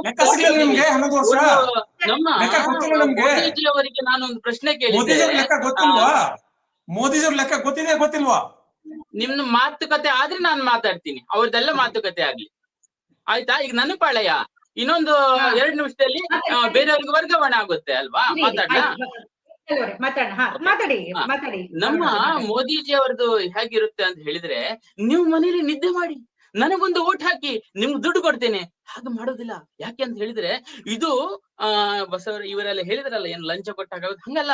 ಅದು ನಮ್ಮ ದೇಶವನ್ನೇ ಒಂದು ರೀತಿಯಲ್ಲಿ ಹುಳುಕು ಮಾಡಿ ಹಾಕುತ್ತೆ. ಹಂಗ್ ಮಾಡ್ಬಾರ್ದು. ನಮ್ ಮೋದಿಜಿಯವ್ರ ಯೋಜನೆ ನೋಡಿ ಎಷ್ಟು ಚೆನ್ನಾಗಿದೆ ನೋಡಿ. ನೀವ್ ಮನೆ ಕಟ್ತೀರಾ, ಮನೆ ಕಟ್ಟಿ 2.5 ಲಕ್ಷ ನಿಮ್ಮ ಅಕೌಂಟಿಂಗ್ ಹಾಕ್ತೀನಿ. ಒಂದ್ ಟಾಸ್ಕ್, ಅವನಿಗೆ ಮನೆ ಆಯ್ತು, ಇಲ್ಲಿಂದ ಸಬ್ಸಿಡಿ ಸಿಕ್ತು, ಮನೆ ಕಟ್ಟ, ಅವನು ಉದ್ಧಾರ ಆದ. ಶೌಚಾಲಯ ಕಟ್ಟಿ ನಾನು ಹಣ ಕೊಡ್ತೀನಿ, ನಮ್ ಸರ್ಕಾರ ಹಣ ಕೊಡುತ್ತೆ. ಇದು ಆರೋಗ್ಯ ಕ್ಷೇತ್ರದಲ್ಲಿ ಸ್ವಾಮಿ ನೀವು ಮಾಡ್ಕೊಳ್ಳಿ. ಒಂದು ಒಳ್ಳೆಯ ಒಂದು ಯೋಜನೆ ಇದೆ. 15 ಲಕ್ಷ ನಿಮ್ಮ ಅಕೌಂಟಿಗೆ ಬಂದ್ಬಿಡುತ್ತೆ. ಒಳ್ಳೆ ಯೋಜನೆ. ಆರೋಗ್ಯ ಕ್ಷೇತ್ರದಲ್ಲಿ ನೀವು ಮತ್ತು ನಿಮ್ಮ ಮನೆ ಮಂದಿ 4 ಜನ ಇದ್ದಾರಲ್ವಾ, ಅಂಚೆ ಇಲಾಖೆಗೆ ಹೋಗಿ ನಿಮ್ಮ ಹೆಲ್ತ್ ಇನ್ಶೂರೆನ್ಸ್ ಮಾಡಿ. ಹೆಲ್ತ್ ಇನ್ಶೂರೆನ್ಸ್ ಮಾಡಿದ್ರೆ 2 ಲಕ್ಷ ಡಿಡಕ್ಟೇಬಲ್ ಅಲ್ಲಿ 15 ಲಕ್ಷದವರೆಗೆ ಹೆಲ್ತ್ ಇನ್ಶೂರೆನ್ಸ್ ಕೇವಲ 2,000 ರೂಪಾಯಿ ವರ್ಷಕ್ಕೆ ಕಟ್ಟಿದ್ರೆ ಸಾಕು. 1957 ತಾವು ಕೂಡ ಮಾಡಿಕೊಳ್ಳಿ. ಆವಾಗ ಹೆಲ್ತಿನ ಭದ್ರತೆ 15 ಲಕ್ಷದವರೆಗೆ ನೀವು ಅದನ್ನು ರಿಮರ್ಸ್ ಮಾಡ್ಕೊಳ್ಬಹುದು. ಇಂಥದ್ದೆಲ್ಲ ಯೋಜನೆ ಕೊಟ್ಟಿದ್ದಾರೆ ಸ್ವಾಮಿ. ಮತ್ತೆ ವಿದ್ಯುತ್ ಫ್ರೀ ಕೊಡುವ ಬದಲಿಗೆ ನಮ್ಗೆ ಹೇಗ್ ಕೊಟ್ಟಿದ್ದಾರೆ ಅಂತ ಹೇಳಿದ್ರೆ, ಸೂರ್ಯಘರ್ ಯೋಜನೆ ಕೊಟ್ಟರು. ಸೂರ್ಯನಿಂದ ಅಲ್ಲಿ ರಾಜ್ಯತ್ವದ ಕೊರತೆಯೂ ಇಲ್ಲ, ನಷ್ಟವೂ ಇಲ್ಲ. ವಿದ್ಯುತ್ ಫ್ರೀ ಲೈಫ್ ಟೈಮ್. ಈ ಸರ್ಕಾರ ಇರ್ಲಿ, ಸರ್ಕಾರ ಹೋಗ್ಲಿ, ಸಿದ್ದರಾಮಯ್ಯ ಎಂದು ವಿದ್ಯುತ್ ಫ್ರೀ. ವಿದ್ಯುತ್ತಿನ ಘಟಕಕ್ಕೂ ಕೂಡ ಕೊರತೆ ಇಲ್ಲ. ಎಷ್ಟರವರೆಗೆ ಅಂತ ಹೇಳಿದ್ರೆ, ನನಗೆ ಸಿದ್ದರಾಮಯ್ಯನವರು 7 ರೂಪಾಯಿಗೆ ಕೊನೆಗೆ 7 ರೂಪಾಯಿಗೆ ಕರೆಂಟ್ ಮಾಡ್ತಾ ಇದ್ದಾರೆ. ನಮ್ಮಲ್ಲಿ ಜನರೇಟ್ ಆದ ಎಕ್ಸ್ಟ್ರಾ ಕರೆಂಟ್ ಅನ್ನು 2.97 ನಾವು ಸಿದ್ದರಾಮಯ್ಯ ಕೊಡ್ತಾ ಇದ್ದೀವಿ. ಎಷ್ಟು ವ್ಯತ್ಯಾಸ! ಇದು ಅನ್ಯಾಯ ಅಲ್ವಾ? ಈ ರೀತಿಯಾಗಿ ಒಂದು ಯೋಜನೆ ತನ್ನಿ ಸ್ವಾಮಿ, ಎಷ್ಟು ಸುಂದರವಾಗಿರುತ್ತೆ, ಎಷ್ಟು ರಾಜಸ್ವ ಉಳಿಯುತ್ತೆ. ಇದೇ ರೀತಿಯಾಗಿ ಇದನ್ನೆಲ್ಲ ಕಮ್ಮಿ ಲೆಕ್ಕ ಮಾಡ್ಲಿಕ್ಕೆ ಹೋದ್ರೆ 15 ಲಕ್ಷ ಅಲ್ಲ ಸ್ವಾಮಿ, ಅದಕ್ಕಿಂತಲೂ ಎಷ್ಟೋ ಜಾಸ್ತಿ ನಮ್ಗೆ ನಮ್ಮ ಅಕೌಂಟಿಗೆ ಬಂದ್ಬಿಟ್ಟಿದೆ. ಅದು ಕ್ಯಾಲ್ಕುಲೇಟ್ ಮಾಡ್ಬೇಕಾದ್ರೆ ನಿಮ್ಮ ಕಣ್ಣಿನ ಒಂದು ಬೆಣ್ಣೆ ಮತ್ತು ಸುಣ್ಣದ ಆ ನ್ಯಾಯವನ್ನು ಬದಿಗಿಟ್ಟು ಮಾಡಿದ್ರೆ ನಿಮ್ಗೆ ಉಜ್ವಲವಾಗಿರ್ತಕ್ಕ ಭಾರತವೂ ಕಾಣುತ್ತೆ, ಭಾರತ 3ನೇ ಪ್ಲೇಸಿಗೆ ಬಂದದ್ದು ಕಾಣುತ್ತೆ, ಎಲ್ಲವೂ ಕಾಣುತ್ತೆ. ಆದ್ರೆ ಅದು ಮಾಡ್ಲಿಕ್ಕೆ ಮಾತ್ರ, ಹುಡುಕ್ಲಿಕ್ಕೆ ಮಾತ್ರ ಹೋಗ್ತಾ ಇಲ್ಲ ಅನ್ನುವಂಥದ್ದು ಮಾತ್ರ ದುಃಖ. ಅರುಣ್ ಅವರೇ, ಆಕ್ಚುಲಿ ನೀವ್ ಹೇಳಿದ್ರಿ ನರೇಂದ್ರ ಮೋದಿ ಅವರು 15 ಲಕ್ಷ ಅಕೌಂಟಿಗೆ, ಅಂದ್ರೆ ಭಾಷೆ ಬದಲಾಗಿದೆ ಅಂತ. ಹಿಂದಿ ಅವ್ರು ಆಯ್ತು, ಹೇಳಿ ನೀವು ಹೇಳೋ ಹಾ. ಡ್ಯಾನ್ ಸರ್, ನೀವು ಹೇಳಿರೋ ವಾದವನ್ನೇ ಒಪ್ಕೊಳ್ಳೋದಾದ್ರು 15 ಲಕ್ಷವನ್ನ ಅಕೌಂಟ್ಗೆ ಹಾಕ್ತೀನಿ ಅಂತ ಹೇಳಿಲ್ಲ ಅಂತಂದ್ರು ಸ್ವಿಸ್ ಬ್ಯಾಂಕ್ ನಲ್ಲಿರುವ ಹಣವನ್ನ ತಂದ್ರೆ 15 ಲಕ್ಷ ರೂಪಾಯಿ ಹಾಕಬಹುದು ಅಂತನಾದ್ರೂ ಹೇಳಿದ್ರಲ್ವಾ? ತಂದ್ರ ಅದನ್ನ ನಿಮಗೆ ಕಪ್ಪು ಹಣವನ್ನು ಕಡಿಮೆ ತಂದ್ರೆ ಮಾಡಿ ಸ್ವಿಸ್ ಬ್ಯಾಂಕ್ ಕಪ್ಪು ಹಣವನ್ನು ತಂದ್ರೆ ಕಡಿಮೆ ಆಯ್ತಾ? ಅಲ್ಲ ಸ್ವಾಮಿ, ಅಲ್ಲ ನೀವು ಮಾತನಾಡಿದಾಗ ನೀವು ಅಲ್ಲ ಕಪ್ಪು ಹಣವನ್ನು ತಂದ್ರೆ ಆವಾಗ ನಮಗೆ ಇಷ್ಟು ರೀತಿಯಲ್ಲಿ ಅಭಿವೃದ್ಧಿ ಆಗಬಹುದು, ಯಾವುದು ಕೊಡಬಹುದು, ಅಷ್ಟು ಅದರ ಅಗಾಧ ಪ್ರಮಾಣತೆಯನ್ನು ತಿಳಿಸಿದ್ರೆ ಹೌದಲ್ವಾ? ಹೌದಲ್ವಾ? ಇದೀವಾಗ ಸ್ವಿಸ್ ಒಂದ್ ಸೆಕೆಂಡ್, ಈಗ ನೀವು ಇದೀವಾಗ ಕಪ್ಪು ಹಣ ವಿದೇಶಗಳಲ್ಲಿ ಹರಿಯುವಂತದ್ದು ನಿಲ್ತಾ ಇಲ್ವಾ? ಕರೆಕ್ಟ್. ಈಗ ಅದನ್ನೇ ನಾನು ಹೇಳಕ್ ಹೊರಟೆ ಮುಂದಿನ ನಿಲ್ಸಿಲ್ಲ. ಮೋದಿ ಸರ್ಕಾರ ಬಂದಾದ್ಮೇಲೆ ಸ್ವಿಸ್ ಬ್ಯಾಂಕ್ ಇವಾಗ ಯಾರು ಕೂಡ ನೀವು ಕೂಡ ಕಪ್ಪು ಹಣ ಇಡಿ, ನಿಮ್ಮ ಮನೆಗೆ ಇಡಿ ಬರುತ್ತೆ. ಅರುಣ್ ಅವ್ರೆ, ಈಗ ನೀವು ಇಟ್ಟು ನೋಡಿ ಸ್ವಿಸ್ ಬ್ಯಾಂಕ್ ನಿಮ್ಮ ಹೆಸರಲ್ಲಿ ಕಪ್ಪು ಹಣವನ್ನು ಇಟ್ಟು ನೋಡಿ, ನಿಮ್ಮ ಮನೆಗೆ ಇಡಿ ಬರುತ್ತೆ. ಒಂದ್ ನಿಮಿಷ ಸಮಯ ಕೊಟ್ಬಿಡಿ. ಈಗ ನಾನು ಇವತ್ತು ಆ ಚರ್ಚೆಗೆ ಹೋಗಲ್ಲ, ಆದ್ರೆ ಒಂದ್ ಕ್ಲಾರಿಫಿಕೇಶನ್ ಕೊಟ್ಟು ಮುಂದೆ ಹೋಗ್ತೀನಿ. ಯಾಕೆಂದ್ರೆ ಇವತ್ತು ಸಿದ್ದರಾಮಯ್ಯನವರ 2.5 ವರ್ಷಗಳ ನಾವು ವಿಮರ್ಶೆ ಮಾಡ್ತಿರೋದು. ಬಟ್ ಈ ವಿಚಾರದಲ್ಲಿ 15 ಲಕ್ಷ ರೂಪಾಯಿ ವಿಚಾರದಲ್ಲಿ ಅಕೌಂಟಿಗೆ ಹಾಕಿಲ್ಲ ಅಂತ ನೀವು ಹಾಕ್ತೀನಿ ಅಂತ ಹೇಳಿಲ್ಲ ಮೋದಿ ಅವರು ಅಂತ ಆಯ್ತು, ಆ ವಾದವನ್ನು ಒಪ್ಕೊಂಡ್ರು. ಸ್ವಿಸ್ ಬ್ಯಾಂಕ್ ನಲ್ಲಿ ಇಟ್ಟಿರುವಂತ ಭಾರತೀಯರ ಕಪ್ಪು ಹಣವನ್ನ ಭಾರತಕ್ಕೆ ವಾಪಸ್ ತರ್ತೀನಿ ಅನ್ನೋ ವಾಗ್ದಾನವನ್ನಂತೂ ದೇಶದ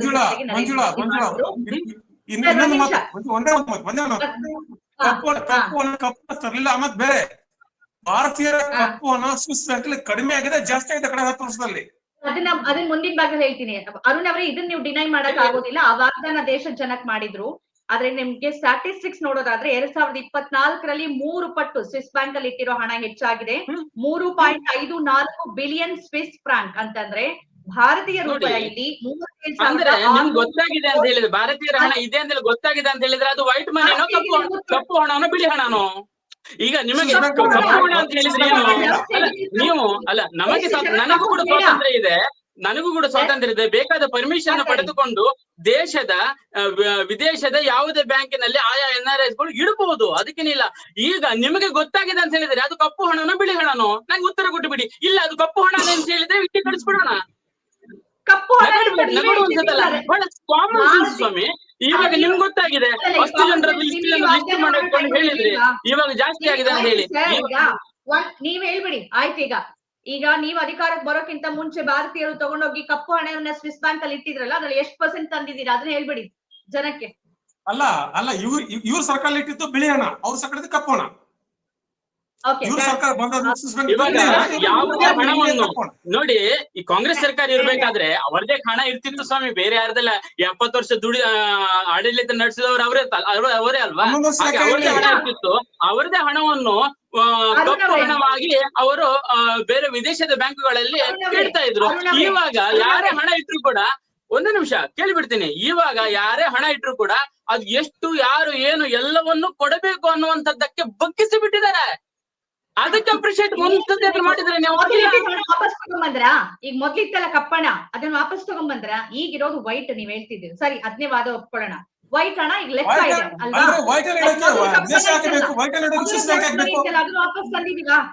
ಮೊದಲು ಬ್ಲಾಕ್ ಮನಿ ಇತ್ತಲ್ಲ 70 ವರ್ಷಗಳಲ್ಲಿ ಕಾಂಗ್ರೆಸ್ ಆಡಳಿತದಲ್ಲಿ, ಇಲ್ಲಿಂದ ಹಣ ಲೂಟಿ ತಗೊಂಡೋಗಿ ಇಟ್ಟಿದ್ರಲ್ಲ, ಅದನ್ನ ದೇಶಕ್ಕೆ ವಾಪಸ್ ತಂದಿದ್ದೀರಾ? ಅದೇನಾದ್ರು ಲೆಕ್ಕ ಪತ್ರ ಇದೆಯಾ? ಅದೇ ಯಾವ ರೀತಿಯಾಗಿ ಬೂಮ್ರಾಂಗ್ ಆಗಿ ಬರುತ್ತೆ ಅನ್ನೋದಕ್ಕೆ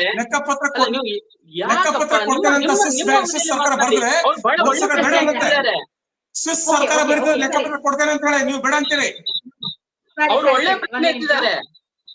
ಒಳ್ಳೆ ಪ್ರಶ್ನೆ ಎತ್ತಿದ್ದಾರೆ. ಸಂಸತ್ತಿನಲ್ಲಿ ಇದ್ರ ಬಗ್ಗೆ ಪ್ರಶ್ನೆ ಕೇಳಿದ್ದಾರೆ, ಅದಕ್ಕೆ ಬೇಕಾದ ಉತ್ತರವನ್ನು ಕೊಟ್ಟಿದ್ದಾರೆ. ಎಷ್ಟು % ಕಪ್ಪು ಹಣವನ್ನು ವಾಪಸ್ ತರಲಾಗಿದೆ, ಮತ್ತೆ ಅದರಲ್ಲಿ ಕಪ್ಪು ಹಣ. ಹೇಳ್ಬಿಡ್ತೀನಿ, ಯಾವ ಉತ್ತರನು ಇಲ್ಲಿ ತನಕ ಸಿಕ್ಕಿಲ್ಲ. ಬಟ್ ನಮ್ಮ ಇವತ್ತಿನ ಚರ್ಚೆ ಇದಲ್ಲ, ಇನ್ನೊಂದಿನ ಇದ್ರ ಬಗ್ಗೆ ಚರ್ಚೆ ಮಾಡೋಣ. ಯಾಕೆಂದ್ರೆ ನರೇಂದ್ರ ಮೋದಿ ಅವರ ಸರ್ಕಾರ ಅಥವಾ ಆಡಳಿತದ ಒಂದು ಚರ್ಚೆ ಮಾಡೋ ಸಂದರ್ಭದಲ್ಲಿ ಮಾತಾಡೋಣ. ಯಾಕಂತ ಹೇಳಿದ್ರೆ ಶ್ವೇತಪತ್ರವನ್ನು ಇರಿಸಿ ಅಂತ ಹೇಳಿ ಸಿದ್ದರಾಮಯ್ಯ ಹತ್ರ ಹೇಳಿದಾಗ ನಿರ್ಮಲಾ ಸೀತಾರಾಮನ್ ಅವರು ಶ್ವೇತಪತ್ರವನ್ನು ಕೊಟ್ಟಿದ್ರು. ಇಡೀ ಇದನ್ನು ಸಿದ್ದರಾಮಯ್ಯ ಕೂಡ ಕೊಡ್ಲಿಲ್ಲಲ್ವಾ? ಇವತ್ತು ಆ ಚರ್ಚೆ ಬೇಡ, ಅದೊಂದು ಮಾತು ಹೇಳ್ಬಿಟ್ಟು ಕಂಟಿನ್ಯೂ ಮಾಡ್ಬಿಡೋಣ. ಇವತ್ತು ಸಿದ್ದರಾಮಯ್ಯನವರ ಆಡಳಿತಕ್ಕೆ ಬಂದ 15 ಲಕ್ಷ ಬಂದಲ್ಲ, ಇವರಿಗೆ ಕೇಳ್ತಾ ಇದ್ದೀನಿ. ಇರ್ಲಿ ರವಿಚಂದ್ರೇಗೌಡ್ರೆ, ಈಗ ನೀವು ಹೇಳಿದ್ರಿ ಹಗರಣಗಳಾಗಿದೆ ಏನು ಈಗ ಅವ್ರ ಪ್ರಣಾಳಿಕೆಯಲ್ಲಿ ಇತ್ತು ಅಂತ ಹೇಳಿ, ಅದು ಹೌದು ಅಲ್ಲ ಅಂತ ಅವ್ರ ಕೇಳ್ಬಿಡಿ. ಪ್ರಣಾಳಿಕೆಯಲ್ಲಿ ಇತ್ತು, ನೀವು ನೋಡಿದ್ರು, ಅದರ ಪ್ರಿಂಟ್ ಕಾಪಿ ಕೊಟ್ಬಿಡಿ, ಪ್ರದರ್ಶನ ಮಾಡಿಬಿಡಿ. 15 ಲಕ್ಷವನ್ನು ಪ್ರತಿಯೊಬ್ಬರ ಎದುರು ಕೊಟ್ಟಿದ್ದೇನೆ ಅಂತ ನೀವು ಮೊದಲು ಸುಳ್ಳು ಹೇಳಿದ್ರಿ, ಅದು ಹೌದು ಅಲ್ಲ ಅಂತ ಹೇಳ್ಬಿಡಿ. ಲೀಗಲ್ ಡಾಕ್ಯುಮೆಂಟ್ ಏನ್ರಿ? ಪ್ರಣಾಳಿಕೆ ಸುಳ್ಳು ಹೇಳ್ತಾರೆ ಅರುಣ್. ಪ್ರಣಾಳಿಕೆ ಸುಳ್ಳು, ಅದು ಲೀಗಲ್ ಡಾಕ್ಯುಮೆಂಟ್ ಅಲ್ಲ. ಹಂಗಲ್ಲ ಅವ್ರು ಸುಳ್ಳು ಹೇಳ್ತಾರೋ ಸರಿ ಹೇಳ್ತಾರೋ ಅದು ಬೇರೆ. ಪ್ರಣಾಳಿಕೆಯಲ್ಲಿ ಇತ್ತೇನೋ? ನೀವು ಪ್ರಣಾಳಿಕೆಯಲ್ಲಿ ಇತ್ತು ಅಂತ ಹೇಳಿದ್ರಿ ಸುಳ್ಳು, ಹೌದಾ? ಪ್ರಣಾಳಿಕೆಯಲ್ಲಿ ಇತ್ತು 15 ಲಕ್ಷ ಅಕೌಂಟ್ ಹಾಕ್ತೇನೆ, ನಿದ್ದೆ ಮಾಡಿ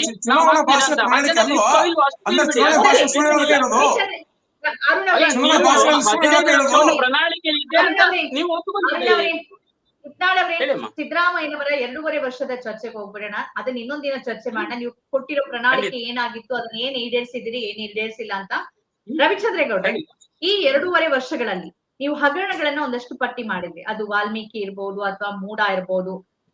ಮೂಡಾದಲ್ಲಿ ಅದು ಎಷ್ಟು ದೊಡ್ಡ ಮಟ್ಟದಲ್ಲಿ ಸದ್ದು ಮಾಡ್ತು, ಅಷ್ಟೇ ಅದೇ ವೇಗದಲ್ಲಿ ಇಳಿತ ಕಾಣ್ತು. ಅಂದ್ರೆ ಸಿದ್ದರಾಮಯ್ಯನವರು ಒಂದು ಆರೋಪಿ ಸ್ಥಾನದಲ್ಲಿ ನಿಂತಿದ್ರು, ಬಟ್ ಅದು ಸಾರ್ವಜನಿಕ ವಲಯದಲ್ಲಿ ಅದು ಬಹಳ ಹೆಚ್ಚು ಹೊತ್ತು ಅಥವಾ ಹೆಚ್ಚು ಕಾಲ ಅದ್ ನಿಲ್ಲಿಲ್ಲ, ಅದು ಹಾಗೆ ಮಸುಕಾಗಿ ಹೋಯ್ತು.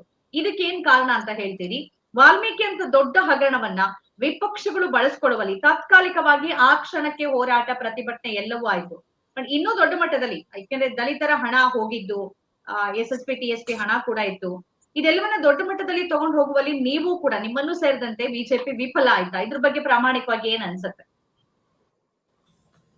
ಮೊದಲು ನಮ್ಮ ಬಸವರಾಜ್ ಇಟ್ನಾಳ್ ಅವರು ಒಂದ್ ಮಾತು ಹೇಳಿದ್ರು, ಸಿದ್ದರಾಮಯ್ಯನವರು ನುಡಿದಂತೆ ನಡೆದ್ರು ಅಂತ ಹೇಳಿದ್ರು. ಯಾರು ಕೂಡ ಅವ್ರು ಕೊಟ್ಟು ಗ್ಯಾರಂಟಿ, ಅವ್ರ ಏನ್ ಆಶ್ವಾಸನೆ ಕೊಟ್ಟರು ಜಾರಿಗೆ ತಂದದ್ದು ಸಿದ್ದರಾಮಯ್ಯನವ್ರು ಮಾತ್ರ ಅಂತ ಹೇಳಿದ್ರು. ಖಂಡಿತ ಸುಳ್ಳು. ಗ್ಯಾರಂಟಿ ಹಣ ಎಷ್ಟು ತಿಂಗಳಿಗೊಂದ್ಸರಿ ಬರ್ತಾ ಇದೆ ಅನ್ನೋದು ಎಲ್ರಿಗೂ ಗೊತ್ತಿದೆ. ಪ್ರತಿಯೊಬ್ಬರಿಗೂ 200 ಯೂನಿಟ್ ಕೊಡ್ತೀನಿ ಅಂತ ಹೇಳಿದ್ರು. 200 ಯೂನಿಟ್ ಕೊಡ್ತಿದಾರ ಅನ್ನೋದು ಬಸವರಾಜ್ ಇಟ್ನಾಳ್ ಸ್ಪಷ್ಟನೆ ಕೊಡ್ಬೇಕು. ಯಾಕಂದ್ರೆ 15 ಲಕ್ಷ ಕೋಟಿ, 15 ಲಕ್ಷ ಏನ್ ಅಕೌಂಟ್ ಹಾಕ್ತೀನಿ ಅನ್ನೋದನ್ನ ಬಹಳ ಚೆನ್ನಾಗಿ ಜ್ಞಾಪಕ ಇಟ್ಕೊಂಡು, ಮೊದಲನೇ ಬಾರಿ ಅಧಿಕಾರಕ್ಕೆ ನರೇಂದ್ರ ಮೋದಿ ಅವರು ಬಂದಾಗ ಹೇಳಿದ್ನ ಬಸವರಾಜ್ ಇಟ್ನಾಳ್ ಅವರು ಇವತ್ತು ತಮ್ಮ ಮೆಮೊರಿಯಲ್ಲಿ ಇಟ್ಕೊಂಡು ಕೇಳ್ತಾ ಇದ್ದಾರೆ. ಏನು 200 ಯೂನಿಟ್ ಕೊಡ್ತೀನಿ ಅಂತ ಪ್ರತಿಯೊಬ್ಬರಿಗೂ ವಾಗ್ದಾನ ಕೊಟ್ರು, ಆ ವಾಗ್ದಾನದಿಂದ ನಡೀತಾ ಇದ್ದಾರೆ ಅನ್ನೋದು ಮೊದಲು ನನಗೆ ಕ್ಲಾರಿಫಿಕೇಶನ್ ಕೊಡ್ಬೇಕು. ಎರಡನೇದು 10 kg ಅಕ್ಕಿ ಕೊಡ್ತೀನಿ ಅಂದ್ರು. 10 kg ಅಕ್ಕಿಲಿ 5 kg ಅಕ್ಕಿ ಸೆಂಟ್ರಲ್ ಗೌರ್ಮೆಂಟ್ ಅದು, ಇವ್ರದಲ್ಲ. ಅದು ಎರಡನೇದು ವಾಗ್ದಾನ ಹೋಯ್ತು. ಆಮೇಲೆ ಯುವ ನಿಧಿ ಕೊಡ್ತೀನಿ ಅಂದ್ರು, ಯುವ ನಿಧಿ ಕೊಡ್ತಾ ಇದ್ದಾರೆ ಅನ್ನೋ ಕ್ಲಾರಿಫಿಕೇಶನ್ ಕೊಡ್ಬೇಕು. ಗೃಹಲಕ್ಷ್ಮಿ ಮೋಸ, 3 ತಿಂಗಳಿಗೆ 4 ತಿಂಗಳಿಗೆ ಒಂದ್ಸರಿ ಕೊಡ್ತಾ ಇದ್ದಾರೆ, 200 ಯೂನಿಟ್ ಕೊಡ್ತಾ ಇಲ್ಲ. 10 kg ಅಕ್ಕಿ ಕೊಡ್ತೀನಿ ಅಂದ್ರೆ 5 kg ಕೊಟ್ರು. ಆಮೇಲೆ ಇನ್ಯಾರು ಈ ರಾಜ್ಯದಲ್ಲಿ ಅವ್ರ ತರ ಸತ್ಯವಂತರೇ ಇಲ್ಲ ಅಂತ ಹೇಳಿದ್ರು. ಕುಮಾರಸ್ವಾಮಿ ಅವರು ನುಡಿದಂತೆ ನಡೆದ್ರು. ರೈತರಿಗೆ 25,000 ಸಾಲ ಕೋಟಿ ಮನ್ನಾ ಮಾಡೋದನ್ನ ನಮ್ಮ ಬಸವರಾಜ್ ಇಟ್ನಾಳ್ ಅವರು ಮರ್ತು ಬಿಟ್ಟಿದ್ದಾರೆ ಅಂತ ಹೇಳ್ತೀನಿ. ಪ್ರತಿಯೊಬ್ಬರಿಗೂ 2 ಲಕ್ಷ ರೂಪಾಯಿ ವಜಾ ಆಗಿದೆ. ಇದನ್ನ ಯಾಕೆ ಅವರು ನೆನೆಸ್ಕೊಳ್ಳದೆ ಬೇರೆ ಸಿದ್ದರಾಮಯ್ಯನ ಬಗ್ಗೆ ಬ್ಯಾಟಿಂಗ್ ಮಾಡ್ತಾರೆ ಅಂತ ನನಗೆ ಬಹಳ ನೋವಾಗುತ್ತೆ. ನಾನು ಹಲವಾರು ಬಾರಿ ಅವ್ರನ್ನ ಕಾಮೆಂಟ್ ಮಾಡಿದ್ದೀನಿ. ದಯವಿಟ್ಟು ನಾನು ಅವ್ರಿಗೆ ಈ ಮುಖಾಂತರ ಕೇಳ್ಕೊತೀನಿ, ದಯವಿಟ್ಟು ತಾವು ವಿಶ್ಲೇಷಕರಾಗಿ ಒಂದು ಕಡೆ ಸೇರ್ಬೇಡಿ. ನೀವು ಯಾವುದೇ ಒಂದು ಪಕ್ಷದ ಪರ ಮಾತನಾಡಬೇಡಿ ದಯವಿಟ್ಟು. I am requesting you. ಯಾಕೆಂದ್ರೆ ನೀವು ಈ ರೀತಿ ವಕ್ತಾರ ಬಂದಿಲ್ಲ ಅನ್ಬಿಟ್ಟು ಈ ರೀತಿ ನೀವು ಮಾತಾಡೋದನ್ನ ಸಾರ್ವಜನಿಕರು ನೋಡ್ತಿದ್ದಾರೆ, ತುಂಬಾ ಜನ ನೋಡ್ತಿದ್ದಾರೆ. ಇಲ್ಲಿ ನಿಮ್ಮ ವಿಶ್ಲೇಷಕರು ಅನ್ನೋದಕ್ಕೆ ಅವಮಾನ ಅಂತ ನಾನು ಹೇಳ್ತೀನಿ. ಖಂಡಿತವಾಗಿ ಈಗ ನಾನು ಕೊಟ್ಟಲ್ಲ ಈ ಡೀಟೇಲ್ಸ್, ಕ್ಲಾರಿಫಿಕೇಶನ್ ಎಲ್ಲಿ ಯೂನಿಯನ್ ಕೊಡ್ತಾ ಇದ್ದಾರೆ ಮಾತಾಡಿ ಇಟ್ನಾಳ್ ಅವ್ರೆ, ಉತ್ತರ ಕೊಟ್ಬಿಡಿ. ರವಿಚಂದ್ರ, ನಿಮ್ಗೆ ಈಗ ನಾನು ಬಹಳ ತುಂಬಾ ಫ್ರಾಂಕ್ ಆಗಿ ಹೇಳ್ತೇನೆ. ನಾನು ನಿಮ್ಗೆ ಸಿದ್ದರಾಮಯ್ಯ ಆಗ್ಲಿ DK ಶಿವಕುಮಾರ್ ಆಗ್ಲಿ 2023ರಲ್ಲಿ ಗ್ಯಾರಂಟಿಗಳನ್ನ ಕೊಡದೇ ಇದ್ರು ಕೂಡ ಅವರ ಸರ್ಕಾರ ಬರ್ತಿತ್ತು. ಇದು ನನ್ನ ಅಬ್ಸರ್ವೇಷನ್, ನೆಲಮಟ್ಟದ ನಿಜ ಇದು. ಆದ್ರೆ ಅವ್ರಿಗೆ ಒಂದು ಒಂದು ಒಂದು ಕಾಳಜಿ, ಕಳಕಳಿ ಇತ್ತು, ಕೊಟ್ರು. ಯಾವುದೇ ಸರ್ಕಾರ ಒಂದು ಭರವಸೆ ಕೊಟ್ಟಾಗ ಒಂದು 10 ಹೇಳ್ತಾರೆ. ಈ ದೇಶದಲ್ಲಿ 10 ಪ್ರಾಮಿಸ್ ಮಾಡಿ 10 ಭರವಸೆ ಕೊಟ್ಟು 5 ಆದ್ರೂ ಈಡೇರಿಸಿ ಬಿಟ್ರೆ ಅದು ದೊಡ್ಡ ಸಾಧನೆ ನಾನು ಅನ್ಕೊಂಡ್ಬಿಡ್ತೀನಿ. ಯಾಕಂದ್ರೆ ಇಲ್ಲಿ ಒಬ್ರು ಮಾಡಿಲ್ಲ. ಇಲ್ಲಿ ಆಕಾಶಕ್ಕೆ ಏರಿಸಿ ಪಾತಾಳ ಕೆಡಿಸಿದ್ದಾರೆ ಜನರನ್ನ. ನೀವ್ ಹೇಳಿದ ನಿಜ, ಕೆಲವೊಂದು ವಿಚಾರಗಳ ಸಿದ್ದರಾಮಯ್ಯ ಮಾಡಿಲ್ಲ, ಮಾತು ಕೊಟ್ಟಂಗೆ. ಆದ್ರೆ ಮಾಡಿರೋರಿದೆಯಲ್ಲ, ಅದು ಹಿಂದಿನ ಸರ್ಕಾರಗಳು ಮಾಡಿದ ಎಲ್ಲಕ್ಕಿಂತ ದೊಡ್ಡದದು. ಬಡವರ ಜೇಬಲ್ಲಿ ಹಣ ಹಾಕೋದಿದೆಯಲ್ಲ, ಅದೆಷ್ಟಾದ್ರೂ ಹಾಕ್ಲಿ. ಮಹಿಳೆಯರಿಗೆ ಈ ಉಚಿತ ಸಾರಿಗೆ ಕೊಡೋದಿದೆಯಲ್ಲ, ಅದರಂತ ಕ್ರಾಂತಿ ಮತ್ತೊಂದಲ್ಲಿ ನಿಮ್ಗೆ ಅರ್ಥ ಆಗೋದಲ್ಲ ಇದು. ನೀವು ನಿಮ್ಮ ಮನೇಲಿ ಹೆಣ್ಮಕ್ಳನ್ನ ಕೇಳಿ ಅವ್ರು ಹೇಳ್ತಾರೆ ನಿಮ್ಗೆ. ಅಥವಾ ನಿಮ್ಮ ಮನೆ ಕೆಲ್ಸಕ್ಕೆ ಬರ್ತಾಳೆ ಯಾರೋ ಒಬ್ರು, ನಾಳೆ ಬೆಳಗ್ಗೆ ಪಾತ್ರೆ ತೊಳೆಯಕ್ಕೋ ಕಸ ಗುಡ್ಸೋಕೋ ಅವ್ರನ್ನ ಕೆಲವು ಹೇಳ್ತಾರೆ. ಅದು ದೊಡ್ಡ ಕ್ರಾಂತಿ. ಅದು ಗಂಡನ ಬಗ್ಗೆ 2,000 ಕೊಟ್ಟು ನನ್ ಗಂಡ ದಿನ ಕುಡಿತಾ ನಾನು ಇದ್ದಾನೆ. ಉತ್ತರ ಕೊಡ್ತಿದ್ದೇನೆ. ಹಾ, ಓಕೆ. ಅದು ದೊಡ್ಡ ಕ್ರಾಂತಿ. ಇವೆಲ್ಲ ಹಿಂದೆ ಆಗಿಲ್ಲ. ಹಿಂದೆ ಆಗಿತ್ತಾ ಇದು? ಯಾಕೆ ನೀವು ರೈತ ಸಾಲದ ಬಗ್ಗೆ ಮನ್ನಾ ಬಗ್ಗೆ ಮಾತಾಡ್ತಿಲ್ಲ? ಕುಮಾರಸ್ವಾಮಿ 25,000 ಕೋಟಿ ಮನ್ನಾ ಮಾಡೋದು ಅದು ರೈತರಿಗೆ ಸಹಾಯ ಆಗ್ಲಿಲ್ವಾ? ಸಿದ್ದರಾಮಯ್ಯ ಮಾಡಿದ್ರು, ರವಿಚಂದ್ರ ಮಾಡಿದ್ರು. ಅದನ್ನ ಯಾಕೆ ನೆನೆಸ್ಕೊಳ್ಳಿಲ್ಲ ನೀವು? ಅದನ್ನ ನೆನ್ಸ್ಕೋಬಹುದಾಗಿತ್ತಲ್ಲ ನೀವು. ನೀವು ಸಿದ್ದರಾಮಯ್ಯ ಹೋಗ್ಲಿದ್ರೆ ನನ್ಗೆ ಅಭ್ಯಂತರ ಇಲ್ಲ, ಆದ್ರೆ ಅವರೊಬ್ಬರೇ ಅಂತ ಹೇಳುದು ತಪ್ಪು. ಕುಮಾರಸ್ವಾಮಿ ಅವರು ಮಾಡಿದರೆ, ಯಡಿಯೂರಪ್ಪನ ಸರ್ಕಾರ ಇದ್ದಾಗ ದೊಡ್ಡ ಸಹಾಯ ಮಾಡುತ್ತೆ, ಅಷ್ಟು ದೊಡ್ಡ ಸಹಾಯ ಮಾಡುತ್ತೆ ಕುಮಾರಸ್ವಾಮಿ. ಅಭಿವೃದ್ಧಿನ ನಿಂತೋಯ್ತಲ್ಲ, ಅಭಿವೃದ್ಧಿ ನಿಂತಾಗಿದೆಯಲ್ಲ.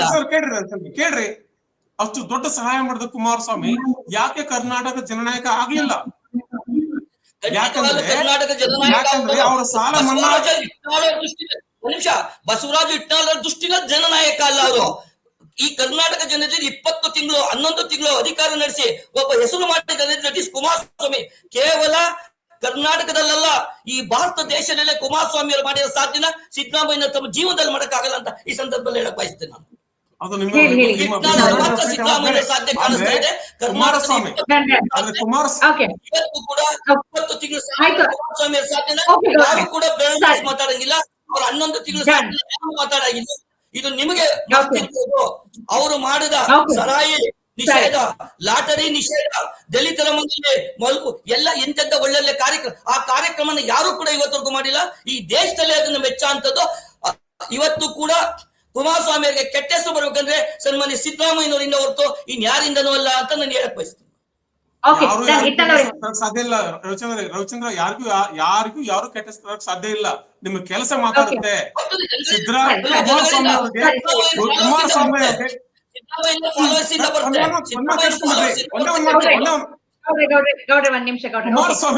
ಕುಮಾರಸ್ವಾಮಿ ಅವ್ರಿಗೆ ಇಷ್ಟು ಸಾಲ ಮನ್ನಾ, ಇಷ್ಟು ದೊಡ್ಡ ಸಾಲ ಮನ್ನಾ ಒಂದು ತೆಗೆದುಕೊಂಡ ಫಲಾನುಭವಿ ಹಳೆ ಮೈಸೂರು ಭಾಗದ ರೈತರು ಯಾಕೆ ಬೆಂಬಲಿಸಲಿಲ್ಲ ಮತ್ತೆ ಈ ಸರ್ತಿ?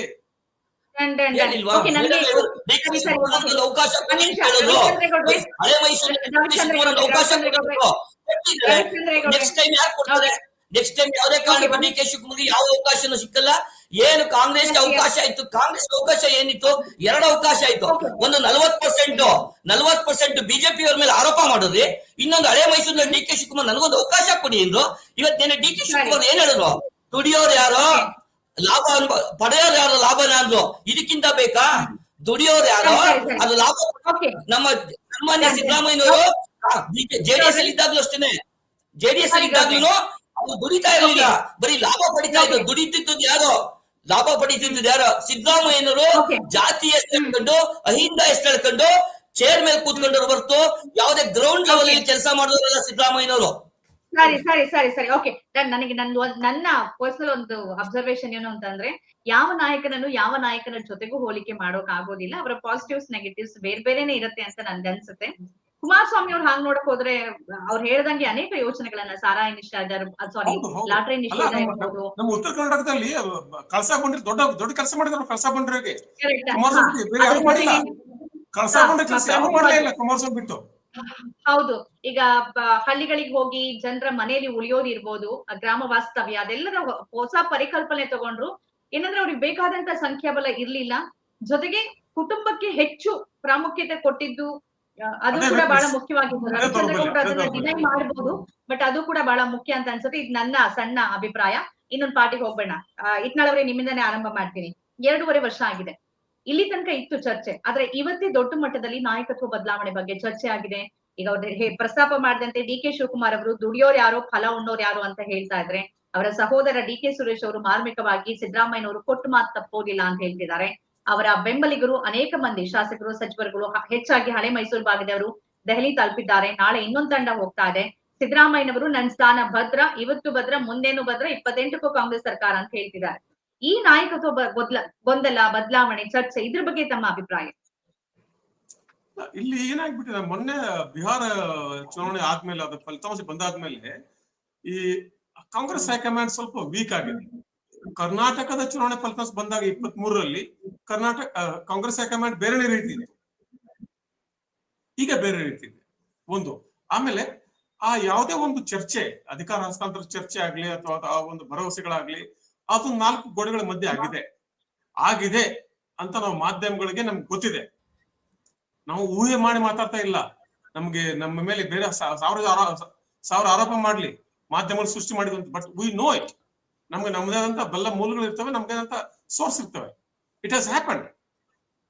ಈಗ ಅದು ಆಗದೆ ಹೋದ್ರೆ ಸಿದ್ದರಾಮಯ್ಯ ಅಧಿಕಾರ ಹಸ್ತಾಂತರ ಮಾಡದೆ ಹೋದ್ರೆ ಸಿದ್ದರಾಮಯ್ಯನವರೇ ಅಧಿಕಾರ ಹಸ್ತಾಂತರ ಮಾಡಲೇಬೇಕು ಅಂತ ಯಾರು ಹೇಳ್ಬೇಕು?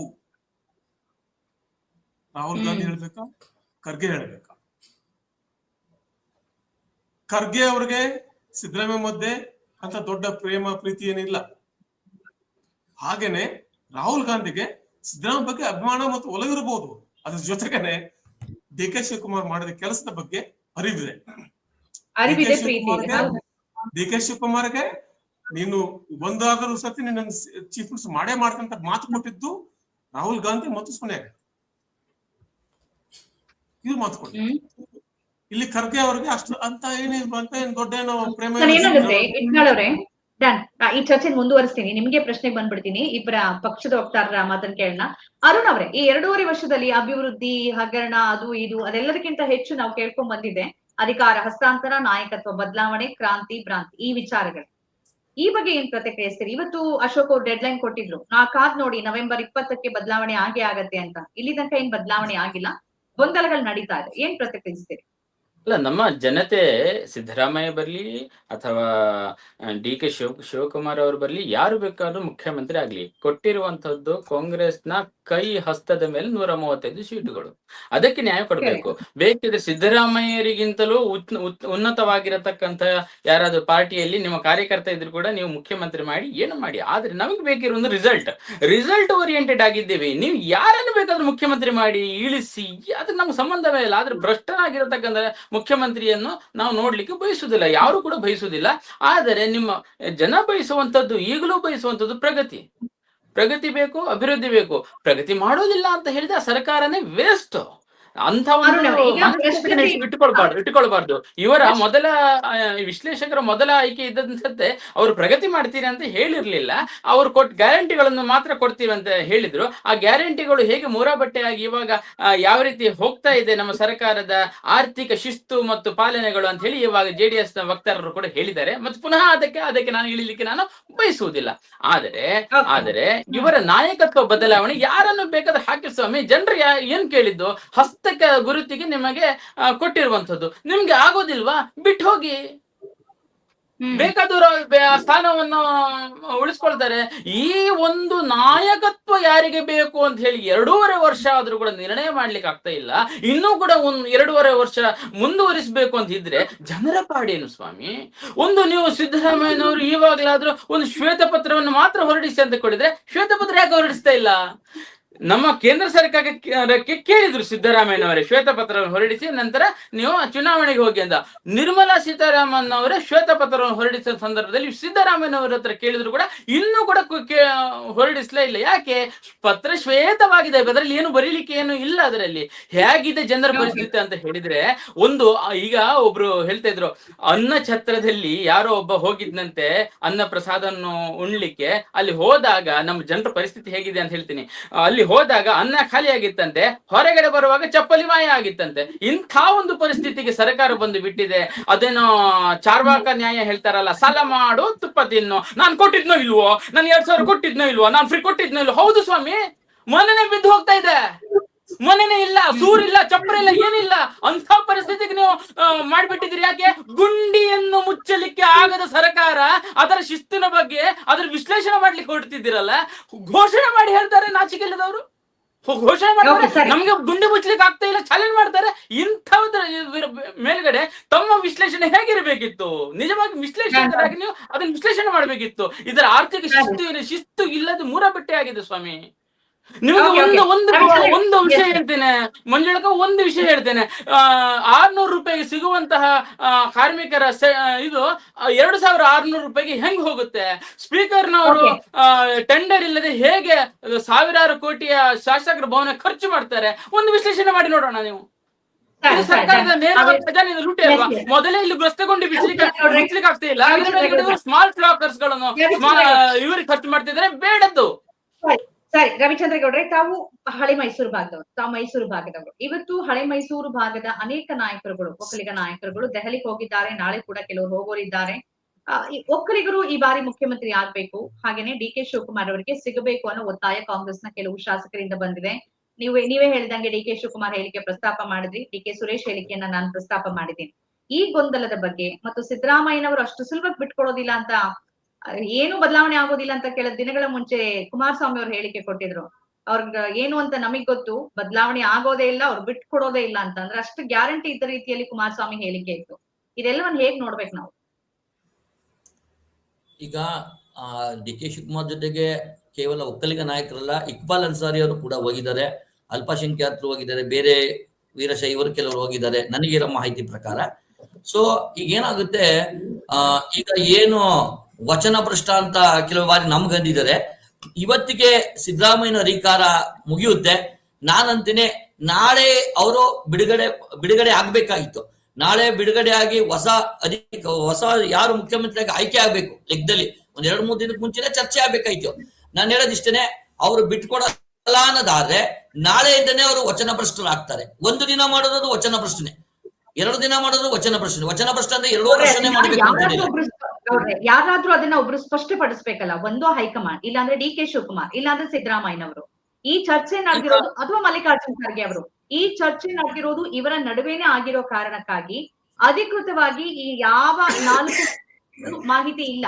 ಈ ವಚನ ಭ್ರಷ್ಟತೆ ಅಂತ ಬರೋ ಸಂದರ್ಭದಲ್ಲಿ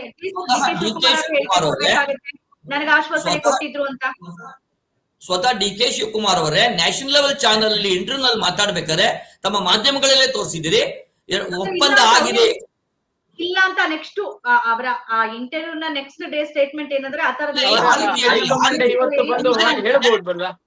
ಕ್ಲಾರಿಫಿಕೇಶನ್ ಕೊಡ್ತೀನಿ, ಆಗಿದೆ ಅಂತ ಹೇಳಿದ್ರು. ಸಿದ್ದರಾಮಯ್ಯನವರು ಇಲ್ಲ ಅಂದಾಗ ಅವ್ರಿಗೆ ಮರು ಉತ್ತರ ಕೊಡಬಾರ್ದು, ಏಕೆ ವಿರೋಧ ಪಕ್ಷಗಳು ಅದನ್ನ ಹಾರವಾಗಿ ಮಾಡ್ಕೋತಾರೆ ಅನ್ನೋ ಒಂದು ಏಕೈಕ ಕಾರಣದಿಂದ ಅವ್ರು ಹೇಳಿದ್ರು ಸಿದ್ದರಾಮಯ್ಯನವರು ಹೇಳಿದಾಗ ಅಂದ್ರೆ ಮೊದಲು ಹೇಳೋದ್ ತಗೋತೀವ, ಎರಡನೇ ತಗೊಳ್ತೀವ, ಮೊದಲನೇದೇ ತಗೋಬೇಕು. ಯಾಕೆ ಯಾವಾಗ ಮಾಧ್ಯಮಗಳ ಮುಂದೆ ನ್ಯಾಷನಲ್ ಚಾನಲ್ ಈಗ ಅನೇಕ ಸಾರಿ ಏನಾಗತ್ತೆ, ರಾಜಕೀಯ ನಾಯಕರು ಹೇಳಿಕೆ ಕೊಡ್ತಾರೆ, ನಂತರದಲ್ಲಿ ಬಂದು ಇಲ್ಲ ನನ್ನ ಹೇಳಿಕೆ ಅದಾಗಿರ್ಲಿಲ್ಲ, ನನ್ನ ಹೇಳಿಕೆಯನ್ನ ತಪ್ಪಾಗಿ ಬಿಂಬಿಸಲಾಗಿದೆ ಅಂತ ಎಲ್ಲಾ ಪಕ್ಷಗಳ ನಾಯಕರು ಹೇಳಿಕೆ ಕೊಡ್ತಾರೆ. ಎರಡನ್ನೂ ಪರಿಗಣಿಸ್ತೀವಿ. ಈಗ ನಾನೇನ್ ಕೇಳ್ತಾ ಇದ್ದೀನಿ, ವಚನ ಭ್ರಷ್ಟತೆ ಅಂತ ನಾವು ಅಧಿಕೃತವಾಗಿ ಕರಿಬೇಕು ಅಂತಂದ್ರೆ ಡಿ.ಕೆ. ಶಿವಕುಮಾರ್ ಅವರು ಅದನ್ನ ಸ್ಪಷ್ಟಪಡಿಸ್ಬೇಕಾಗತ್ತೆ. ಇಲ್ಲ, ಸರ್ಕಾರ ಬಂದ ಸಂದರ್ಭದಲ್ಲಿ ನನಗೆ ಆಶ್ವಾಸನೆಯನ್ನ ಕೊಡ್ಲಾಗಿತ್ತು 2.5 ವರ್ಷ ಅಂತ, ನನಗೆ ಈಗ ಮೋಸ ಮಾಡಿದ್ದಾರೆ ಅಂತ ಒಂದು ಮಾತು ಹೇಳ್ಬಿಟ್ರೆ ಹೋಗ್ಬಿಡತ್ತೆ ಅಲ್ಲಿಗೆ. ಸಾಮಾನ್ಯವಾಗಿ ಯಾವ್ದಾದ್ರು ಒಂದು ವಿಷಯನ ಚರ್ಚೆ ಮಾಡಿದಾಗ ಮಾಧ್ಯಮಗಳಾಗ್ಲಿ ಸಾರ್ವಜನಿಕರು 1 ದಿನ 2 ದಿನ ಮಾತಾಡ್ತಾರೆ. ಮಾಧ್ಯಮಗಳು ಕೂಡ ಸಾರ್ವಜನಿಕರು ಕೂಡ ವಿರೋಧ ಪಕ್ಷಗಳು ಕೂಡ ಸತತವಾಗಿ 2.5 ವರ್ಷಗಳಿಂದ 1 ದಿನನೂ ಬಿಡುವಿಲ್ದೇನೆ ದಿನ ಚರ್ಚೆ ಮಾಡ್ತಾ ಇದ್ದೀವಿ. ಅಂದರ್ಥ ಖಂಡಿತವಾಗ್ಲೂ ಆಗಿದೆ. ಆಗಿಲ್ದೇ ಘಂಟಾಘೋಷವಾಗಿ ಡಿ.ಕೆ. ಶಿವಕುಮಾರ್ ಕೂಡ ಡಿಕ್ಲೇರ್ ಮಾಡೋರು ಆಗಿಲ್ಲ ಅಂತ ಹೇಳ್ಬೋದಾಗಿತ್ತಲ್ಲ. ಇಲ್ಲ, ಆ ರೀತಿ ಯಾವ್ದು ನಮ್ಮಲ್ಲಿ ಹೊಂದಾಣಿಕೆ ಆಗಿಲ್ಲ ಅಂತ ಹೇಳ್ಬೋದು. ಆಮೇಲೆ ಸಿದ್ದರಾಮಯ್ಯ ಒಂದು ಮಾತಾಡಿದ್ದಾರೆ, ನಮ್ಮ ಸರ್ಕಾರ ಮುಂದೆ ಹೇಳ್ತಿದ್ದಾರೆ ಹೊರತು ನಾನೇ ಮುಂದುವರಿತಿದ್ದೀನಿ ಅಂತ ಹೇಳ್ತಾ ಇಲ್ಲ. ಪ್ರತಿ ಬಾರಿ ಕೊನೆಯಲ್ಲಿ ಒಂದು ಕೊಕ್ಕೆ ತರ ಮಾತಾಡ್ತಾರೆ. ಹೈಕಮಾಂಡ್ ತೀರ್ಮಾನ ಅಂತಿಮ, ಹೈಕಮಾಂಡ್ ತೀರ್ಮಾನ ಅಂತಿಮ ಅಂತ ಹೇಳ್ತಾರೆ. ಕಾಂಗ್ರೆಸ್ ಸರ್ಕಾರ ಮುಂದುವರಿಯುತ್ತದೆ, ಮುಂದಿನ ಬಾರಿ ಸರ್ಕಾರ ಕಾಂಗ್ರೆಸ್ ಸರ್ಕಾರನೇ ಬರುತ್ತೆ, ಜೊತೆಗೆ ಬಜೆಟ್ ಮಂಡಿಸ್ತೀರಾ, ಜನ ಎಲ್ಲಿ ಗಂಟ ಆಯ್ಕೆ ಮಾಡ್ತಾರೆ ಅಲ್ಲಿ ಗಂಟ ಅಂದ್ರೆ ಅಲ್ಲಿಗೆ ಗ್ಯಾರಂಟಿ ಇಲ್ಲ. ಹೈಕಮಾಂಡ್ ಅಂತ ಕೊನೆ ಪದ, ಅವರು ಜನನೂ ಅಲ್ಲ ಯಾರು ಅಲ್ಲ, ಹೈಕಮಾಂಡ್ ತೀರ್ಮಾನ ಅಂತಾರೆ. ಹೈಕಮಾಂಡ್ ತೀರ್ಮಾನದ ರೀತಿ ಅವರು ತಮ್ಮ ಅಧಿಕಾರನ ಬಿಟ್ಕೊಡ್ತಾರೆ.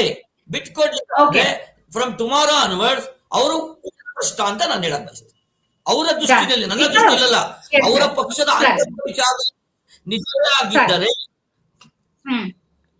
ಓಕೆ, ಹಿಟ್ನಾಳ್ ಅವರೇ, ನಾವಾಗ್ಲೇ ಮಾತನಾಡೋ ಸಂದರ್ಭದಲ್ಲಿ ಹೌದು ಹೈಕಮಾಂಡ್ ಮಟ್ಟದಲ್ಲಿ ಆ ಮಾತುಕತೆ, ಆ ಒಂದು ಒಪ್ಪಂದ ಆಗಿದೆ ಅಂತಾನೆ ಅಂದ್ಕೊಳ್ಳಿ. ಆದ್ರೆ ಈಗ ಕಾಂಗ್ರೆಸ್ ಇರುವ ಸ್ಥಿತಿಯಲ್ಲಿ ಇರೋದು 3 ರಾಜ್ಯ, ತೆಲಂಗಾಣದಲ್ಲೂ ಸ್ವಲ್ಪ ಸಮಸ್ಯೆ ಇದೆ, ಬಿಹಾರ ಅಂತೂ ನಾವು ನೋಡೋದೇ ಬೇಡ. ಇತರ ಪಕ್ಷಗಳ ಕೆಟಗರಿಯಲ್ಲಿ ಈಗಾಗಲೇ ಕಾಂಗ್ರೆಸ್ ಬಂದ್ ಹೋಗಿದೆ. ಇಂತಹ ಸಂದರ್ಭದಲ್ಲಿ ಕರ್ನಾಟಕವನ್ನ ಒಂದ್ ವೇಳೆ ಏನಾದ್ರೂ ಟಚ್ ಮಾಡಿದ್ರೆ, ನಾಯಕತ್ವ ಬದಲಾವಣೆ ಮಾಡಬಹುದಾದ್ರೆ ಆ ಮುಂದಿನ ಪರಿಣಾಮಗಳ ಬಗ್ಗೆ ಒಂದು ಆಲೋಚನೆ ಅಂತೂ ಹೈಕಮಾಂಡ್ ಇರತ್ತೆ, ಒಂದು ರಿಪೋರ್ಟ್ ಅನ್ನು ತರಿಸ್ಕೊಂಡಿರ್ತವೆ, ಇಲ್ವೇ ಎಲ್ಲವೂ ಇರತ್ತೆ. ಹಾಗಾಗಿ ಈ ಸಂದರ್ಭದಲ್ಲಿ ನಿರ್ಧಾರ ಬದಲಾಗಬಹುದಾ?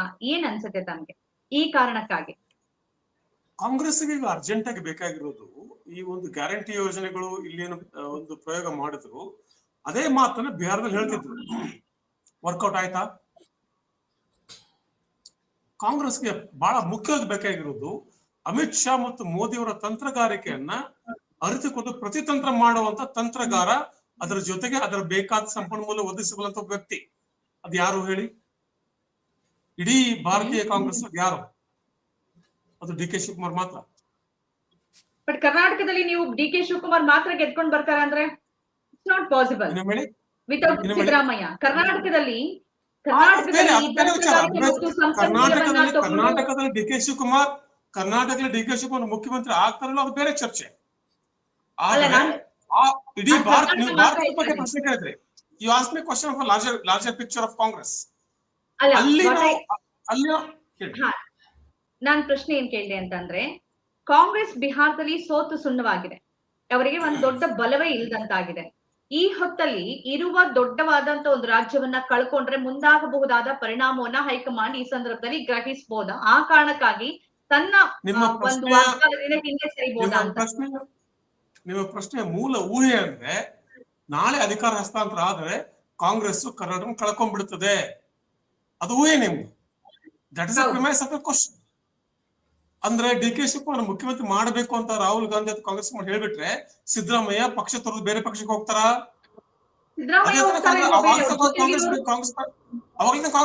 ಸರ್ಕಾರವನ್ನು ಅಲ್ಲ, ಸಿದ್ದರಾಮಯ್ಯ ಹೋಗೋದಕ್ಕೆ ಸಾಧ್ಯ ಇಲ್ಲ ಈ ಹಂತದಲ್ಲಿ. ಆದ್ರೆ ಅವರ ಜೊತೆಗಿರುವ ಅನೇಕ ನಾಯಕರು, ಇದನ್ನ ನಾವು ತುಂಬಾ ಸಾರಿ ಮಾತಾಡಿದೀವಿ. ಡಿ ಕೆ ಶಿವಕುಮಾರ್ ಅವರಿಗೆ ಎಲ್ಲ ಇದೆ, ಅವರಿಗೆ ಸಂಪನ್ಮೂಲ ಇದೆ, ತಂತ್ರಗಾರಿಕೆ ಇದೆ, ಸಂಘಟನಾ ಚತುರ, ಎಲ್ಲವೂ ಹೌದು. ಆದ್ರೆ ಎಲ್ಲರನ್ನ ವಿಶ್ವಾಸಕ್ಕೆ ತಗೊಳ್ಳುವಂತಹ ಅವರ ಒನ್ ಮ್ಯಾನರಿಸಮ್ ಮತ್ತು ಅವರ ನಡವಳಿಕೆ ಇದೆಯಾ ಅಂದ್ರೆ ಅದಿಲ್ಲ. ಅವ್ರಿಗಿರೋ ಸಣ್ಣ ಲೋಪ ಅಂತನಾದ್ರೂ ಕರಿಬಹುದು. ಎಲ್ಲರನ್ನ ವಿಶ್ವಾಸಕ್ಕೆ ತಗೋತಾರ ಅಂತ ಸರಿ. ಒಂದ್ ವೇಳೆ ಸಿದ್ದರಾಮಯ್ಯ ಅವರು ಏನು ಮಾಡದೆ ಸುಮ್ಮನಿದ್ರು ಕೂಡ ಅವ್ರ ಜೊತೆಗಿರೋ ಸುಮ್ಮನಿರ್ತಾರ? ಎಸ್ ಸರ್, ಎಸ್ ಸರ್, ಮಾತಾಡಿ. ನಾನು ಸುಮಾರು 30 ವರ್ಷದಿಂದ ರಾಜಕೀಯವನ್ನು ನೋಡ್ತಾ ಇದ್ದೇನೆ. ಅಲ್ಲಿ ಮುಖ್ಯಮಂತ್ರಿಗಳು ರಾಜಕಾರಣ ನೋಡ್ತಾ ಇದ್ದೇನೆ, ಎಲ್ಲ ಪಕ್ಷಗಳು ನೋಡ್ತಾ ಇದ್ದೇನೆ. ನಾಳೆ ದಿನ ಡಿ ಕೆ ಶಿವಕುಮಾರ್ ಮುಖ್ಯಮಂತ್ರಿ ಅಂತ ಅನೌನ್ಸ್ ಮಾಡಿಬಿಡ್ಲಿ, ಸಿದ್ದರಾಮಯ್ಯ ಜೊತೆ ಇರುವಂತದ್ದು ನಾನೇನೋ ದೊಡ್ಡ ನಾಯಕರು ಅವರೇ ಅವ್ರ ಮನೇಲಿ ಡಿ ಕೆ ಶಿವಕುಮಾರ್ ಮನೆ ಮುಂದೆ ನಿಂತಿರ್ತಾರೆ, ಅವರೇ ನಿಂತಿರ್ತಾರೆ. ಅದು ಅಧಿಕಾರದ ಪವಾಡ. ಅದು ಈಗೇನು ಮಾತಾಡ್ತಾರೆ, ಯಾಕಂದ್ರೆ ಸಿದ್ದರಾಮಯ್ಯ ಇವತ್ತು ಕುರ್ಚಿ ಮೇಲೆ ಕೂತಿದ್ದಾರೆ. ಇದೆಲ್ಲ ನಮ್ಗೆ ನಿಮ್ಗೆ ಮಾತ್ರ ಅಲ್ಲ, ಕಾಂಗ್ರೆಸ್ ಹೈಕಮಾಂಡ್ ಗೊತ್ತಿರ್ತದೆ, ಸಿದ್ದರಾಮಯ್ಯ ಗೊತ್ತಿದೆ, ಇದು ಡಿ ಕೆ ಶಿವಕುಮಾರ್ ಗೊತ್ತಿದೆ. Power is extremely miraculous in politics. Yes sir, done. Okay, ಮಾತಾಡ್ತೀನಿ. ಅರುಣ್ ಅವರೇ, ಏನ್ ಅನ್ಸುತ್ತೆ ಅಂದ್ರೆ ತೀರ್ಮಾನವನ್ನ ಸಿದ್ದರಾಮಯ್ಯ ಆಗ್ಲಿ ಡಿ ಕೆ ಶಿವಕುಮಾರ್ ಆಗ್ಲಿ ಪದೇ ಪದೇ ಹೇಳ್ತಾನೆ ಇದ್ದೇನೆ ನಾವು. ಹುಂಬತನದ ತೀರ್ಮಾನವನ್ನು ಸಿದ್ದರಾಮಯ್ಯ ಆಗ್ಲಿ ಡಿ ಕೆ ಶಿವಕುಮಾರ್ ಆಗ್ಲಿ ರಾಹುಲ್ ಗಾಂಧಿ ಆಗ್ಲಿ ಖರ್ಗೆ ತಗೊಳ್ಳೋದಕ್ಕೆ ಸಾಧ್ಯನೇ ಇಲ್ಲ.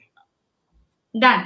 ಅರುಣ್ ಅವರೇ, ನಿಮ್ಗೆ ಏನ್ ಅನ್ಸುತ್ತೆ ಅಂದ್ರೆ, ನನ್ ಸಮಯ ಕಡಿಮೆ ಇರೋದ್ರಿಂದ ನೀವ್ ಇಲ್ಲಿ ತನಕ ಹೇಳ್ಕೊಂಡ್ ಬರ್ತಿದ್ವಿ, ಬದಲಾವಣೆ ಆಗೇ ಆಗತ್ತೆ, ನಾಯಕತ್ವ ಅವ್ರೇನೇನು ಹಿಟ್ ವಿಕೆಟ್ ಆಗ್ತಾರೆ, ಅವ್ರ ಪೆವಿಲಿಯನ್ ಹೊರಟೋಗ್ತಾರೆ ಅಂತ ಹೇಳ್ಕೊಂಡು ಬರ್ತಾನೆ ಇದ್ರಿ. ಈಗ ಅನ್ಸುತ್ತಾ ನಿಮ್ಗೆ?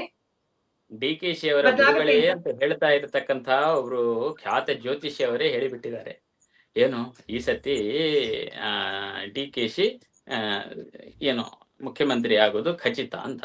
ಹಾಗಿದ್ದ ಮೇಲೆ ಅವರಿಗೆ ಹಾಗೇನೆ ಹೇಳಿರ್ಲಿಕ್ಕಿಲ್ಲ. ಅದಕ್ಕಿಂತ ಹಿಂದೆ ಕುಮಾರಸ್ವಾಮಿ ಅವರು ಕೂಡ ಮುಖ್ಯಮಂತ್ರಿ ಆಗ್ತಾರೆ ಅಂತ ಕೂಡ ಹೇಳಿದಾಗಲೂ ಕೂಡ ಆಶ್ಚರ್ಯ ಇತ್ತು. ಆದ್ರೆ ಕುಮಾರಸ್ವಾಮಿ ಅವರು ಮುಖ್ಯಮಂತ್ರಿ ಆದ ಸಿದ್ದರಾಮಯ್ಯನವರ ನಂತರ ಗುರೂಜಿಗಳೇ ಡಿ ಕೆ ಶಿ ಅವರು ಖಂಡಿತವಾಗಿ ಅವರ ಗ್ರಹಗತಿ ಎಲ್ಲ ನೋಡಿಕೊಂಡು ಖಂಡಿತವಾಗಿ ಹಾಗೆ ಆಗ್ತಾರೆ ಅಂತ ಇದೆ.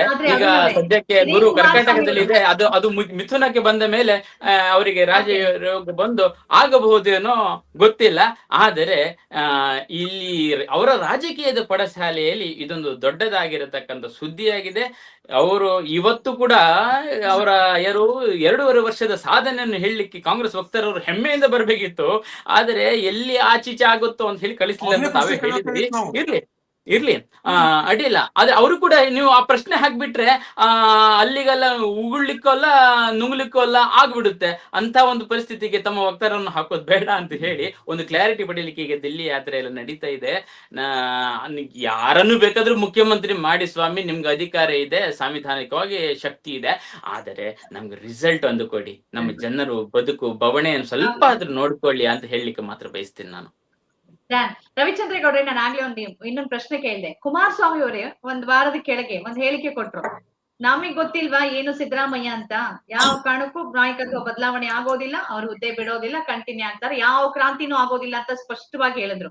ಅಂದ್ರೆ ಯಾರಿಗೂ ಇಳದೆ ಇರೋ ಕ್ಲಾರಿಟಿ, ಸ್ಪಷ್ಟತೆ ಕುಮಾರಸ್ವಾಮಿ ಅವ್ರಿಗಿದೆ. ಇದು ಅವ್ರ ಹೈಕಮಾಂಡ್ ಲೆವೆಲ್ ನಲ್ಲಿ ಅವ್ರ ಕಾಂಟ್ಯಾಕ್ಟ್ ನಲ್ಲಿ ಅವ್ರಿಗೆ ಇರಬಹುದು, ಆದ್ರೆ ಅದನ್ನ ನಾವು ಯಾವ ರೀತಿ ವಿಶ್ಲೇಷಣೆ ಮಾಡಬೇಕು ಅನ್ನೋದು ಗೊತ್ತಿಲ್ಲ. ಈಗ ಅವರ ಕಾಂಟ್ಯಾಕ್ಟ್ ಬೇರೆ, ನಮ್ಮ ಕಾಂಟ್ಯಾಕ್ಟ್ ಬೇರೆ ಇರುತ್ತೆ. ನಮ್ಗೆ ಸದ್ಯದ ಮಾಹಿತಿನಲ್ಲಿ ಈಗ ಡೆಲ್ಲಿ ಯಾತ್ರೆ ಹೊರಟಿದ್ದಾರೆ. ಸೊ ಈ ಒಂದು ವೇಳೆ ಬಿಡ್ಲಿಲ್ಲ ಸಿದ್ದರಾಮಯ್ಯನವರು ಅಂದ್ರೆ ಸರ್ಕಾರ ಬಿಡಬಹುದು ಅಂತ ನಾನು ಹೇಳಕ್ ಬಯಸ್. ಒಂದು ವೇಳೆ ಸಿದ್ದರಾಮಯ್ಯನವರು ಇದೇ ರೀತಿ ಹಠ ಮಾಡ್ಕೊಂಡು ಹೋದಾಗ ವಿಧಿ ಇಲ್ಲ. ಈಗ ಆಲ್ರೆಡಿ ಇವತ್ತು ಒಂದು ಬ್ಯಾಚ್ ಹೋಗಿದೆ, ನಾಳೆ ಒಂದು ಬ್ಯಾಚ್ ಹೋಗ್ತಾ ಇದೆ. ಇವೆಲ್ಲ ನಡವಳಿಕೆ ಈಗ ಅಂದ್ರೆ ಭಿನ್ನಮತೀಯ ಚಟುವಟಿಕೆ ಶುರು ಅಂತ ನಾವು ಕರಿಬಹುದು. ಇವತ್ತು ಹೇಳ್ದೇರು ಅಟ್ಲೀಸ್ಟ್ ಮೊದಲನೇ ದಿನನೇ ಬಿಡಕ್ಕೆ ನಾಳೆಯಿಂದ ಇದು ಭಿನ್ನಮತೀಯ ಚಟುವಟಿಕೆ ಅಂತ ಹೇಳ್ಬೋದು. ಜೊತೆ ರಾಹುಲ್ ಗಾಂಧಿ ಅವರು DK ಶಿವಕುಮಾರ್ಗೆ ಕೊಟ್ರು ಕಷ್ಟ ಇದೆ, ಕೊಡದೆ ಇದ್ರೂ ಕಷ್ಟ ಇದೆ. ಸೊ ಮೇಲ್ನಡೆ ಕಾಣಿಸ್ತಾ ಇರೋದು ಏನು, ಸರ್ಕಾರ ಬಿಡೋದಕ್ಕೆ ಎಲ್ಲಾ ರೀತಿಯ ಸೂಚನೆಗಳಿದೆ ಅಂತ ನಾನು ಓಕೆ. ಇಟ್ನಾಳ್ ಅವರೇ, ಕೊನೆಯದಾಗಿ ಏನಾದ್ರೂ ಮಾಡ್ಕೊಳ್ಳಿ, ಯಾರನ್ನಾದ್ರೂ ಮಾಡಿ, ಆದ್ರೆ ಒಂದು ರಾಜ್ಯದ ಜನರಿಗೆ ಸ್ಪಷ್ಟತೆಯನ್ನ ಕೊಡಬೇಕಾದಂತ ಜವಾಬ್ದಾರಿ ಕಾಂಗ್ರೆಸ್ ಹೈಕಮಾಂಡ್ ಮೇಲಿದ್ಯಾ? ಬದಲಾವಣೆ ಆಗತ್ತೋ ಇಲ್ವೋ? ಆಗದಿದ್ರೆ, ಯಾಕೆಂದ್ರೆ ಒಂದ್ ರೀತಿ ಸ್ಥಿರತೆ ಇಲ್ಲ ಆಡಳಿತದಲ್ಲಿ. ಈಗ ಅಧಿಕಾರಿ ವರ್ಗ ಅಂತೂ ನಮಗೆ ಗೊತ್ತಿರೋ ರೀತಿಯಲ್ಲಿ ಮುಖ್ಯಮಂತ್ರಿ ಬದಲಾವಣೆ ಆದ್ರೆ ಎಲ್ಲವೂ ಬದಲಾಗತ್ತೆ, ಅವರ ನೀತಿ ನಿರೂಪಣೆಗೆ ತಕ್ಕಂತೆ ಕೆಲಸ ಮಾಡ್ಬೇಕಾಗತ್ತೆ. ಹಾಗಾಗಿ ಅದಕ್ಕೂ ಒಂದು ಕ್ರಿಯಾಶೀಲತೆ ಇರೋದಿಲ್ಲ.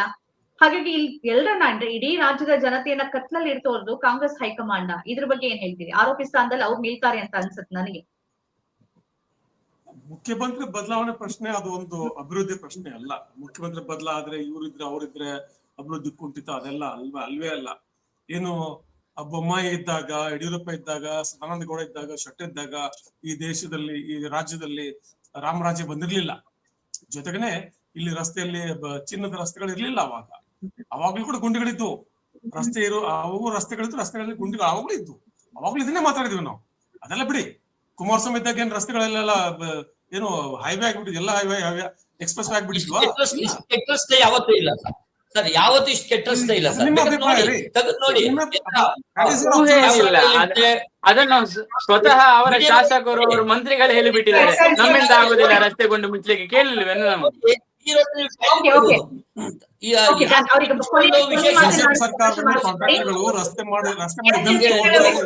ಇನ್ನೊಂದ್ಸತಿ ಚಿನ್ನದ ರಸ್ತೆ ಬಗ್ಗೆ ಇನ್ನೊಂದ್ಸತಿ ಹೇಳ್ತೀನಿ. ಚಿನ್ನದ ರಸ್ತೆ ಹೆಂಗ್ ಮಾಡ್ಬೋದು ಅಂತ ಹೇಳಿ ಮತ್ತೆ ಇನ್ನೊಂದ್ಸತಿ ಹೇಳ್ತೀನಿ.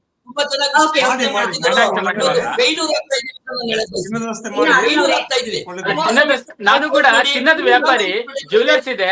ಯಾವ ರೀತಿಯಲ್ಲಿ ಯಾರು ಹೇಗೆ ಹೇಳಿದ್ರೆ ಅದನ್ನ ಯಾವ ರೀತಿ ತಗೊಳ್ಬೇಕು ಮತ್ತೆ ಯಾವ ರೀತಿ ಮಾಡಬಹುದು ಅಂತ ಲೆಕ್ಕ ಸಮೇತ ನಾನು ಹೇಳ್ತೀನಿ. ಈಗ ಸಮಯ ಹೋಗೋದೇ ಬೇಡ. ಓಕೆ, ಈಗ ಬಿಜೆಪಿಗೋ ಆ ವ್ಯಕ್ತಿಗೋ ಅಥವಾ ಸುಳ್ಳು ಹೇಳಿದವರಿಗೂ ಸಂಬಂಧ ಇಲ್ಲ. ಅವ್ರೇನ್ ಬಿಜೆಪಿಯ ಅಧಿಕೃತ ಪ್ರತಿನಿಧಿಯೂ ಅಲ್ಲ, ಹಂಗಂತ ಸರ್ಕಾರದ ಭಾಗವೂ ಅಲ್ಲ.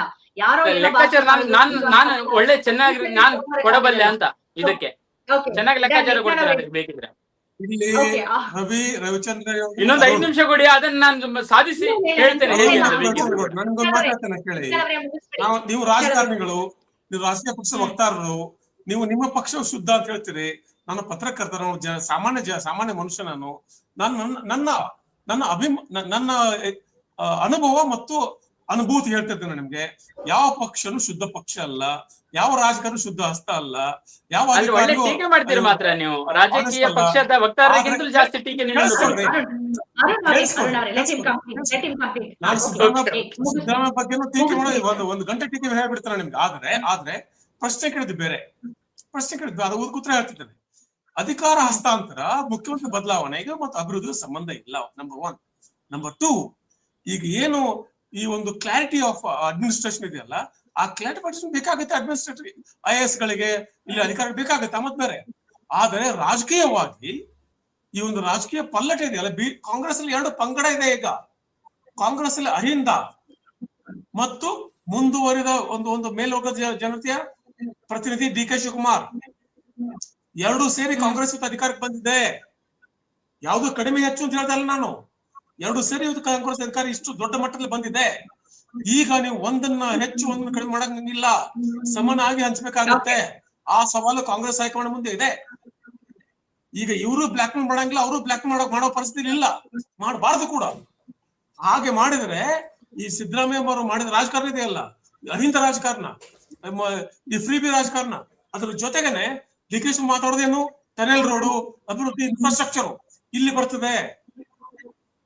ಆಮೇಲೆ ಒಂದು ರಾಜಕೀಯದಲ್ಲಿ ಒಂದು ದೊಡ್ಡ ಒಂದು ಮಾತಿದೆ, ವಚನ ಭ್ರಷ್ಟತೆ ಮಾಡಿಕೊಂಡು ಬಿಜೆಪಿ ಮತ್ತು ಜೆಡಿಎಸ್ ಎರಡೂ ಹಾಳಾಗಿದ್ದು ವಚನ ಭ್ರಷ್ಟತೆ.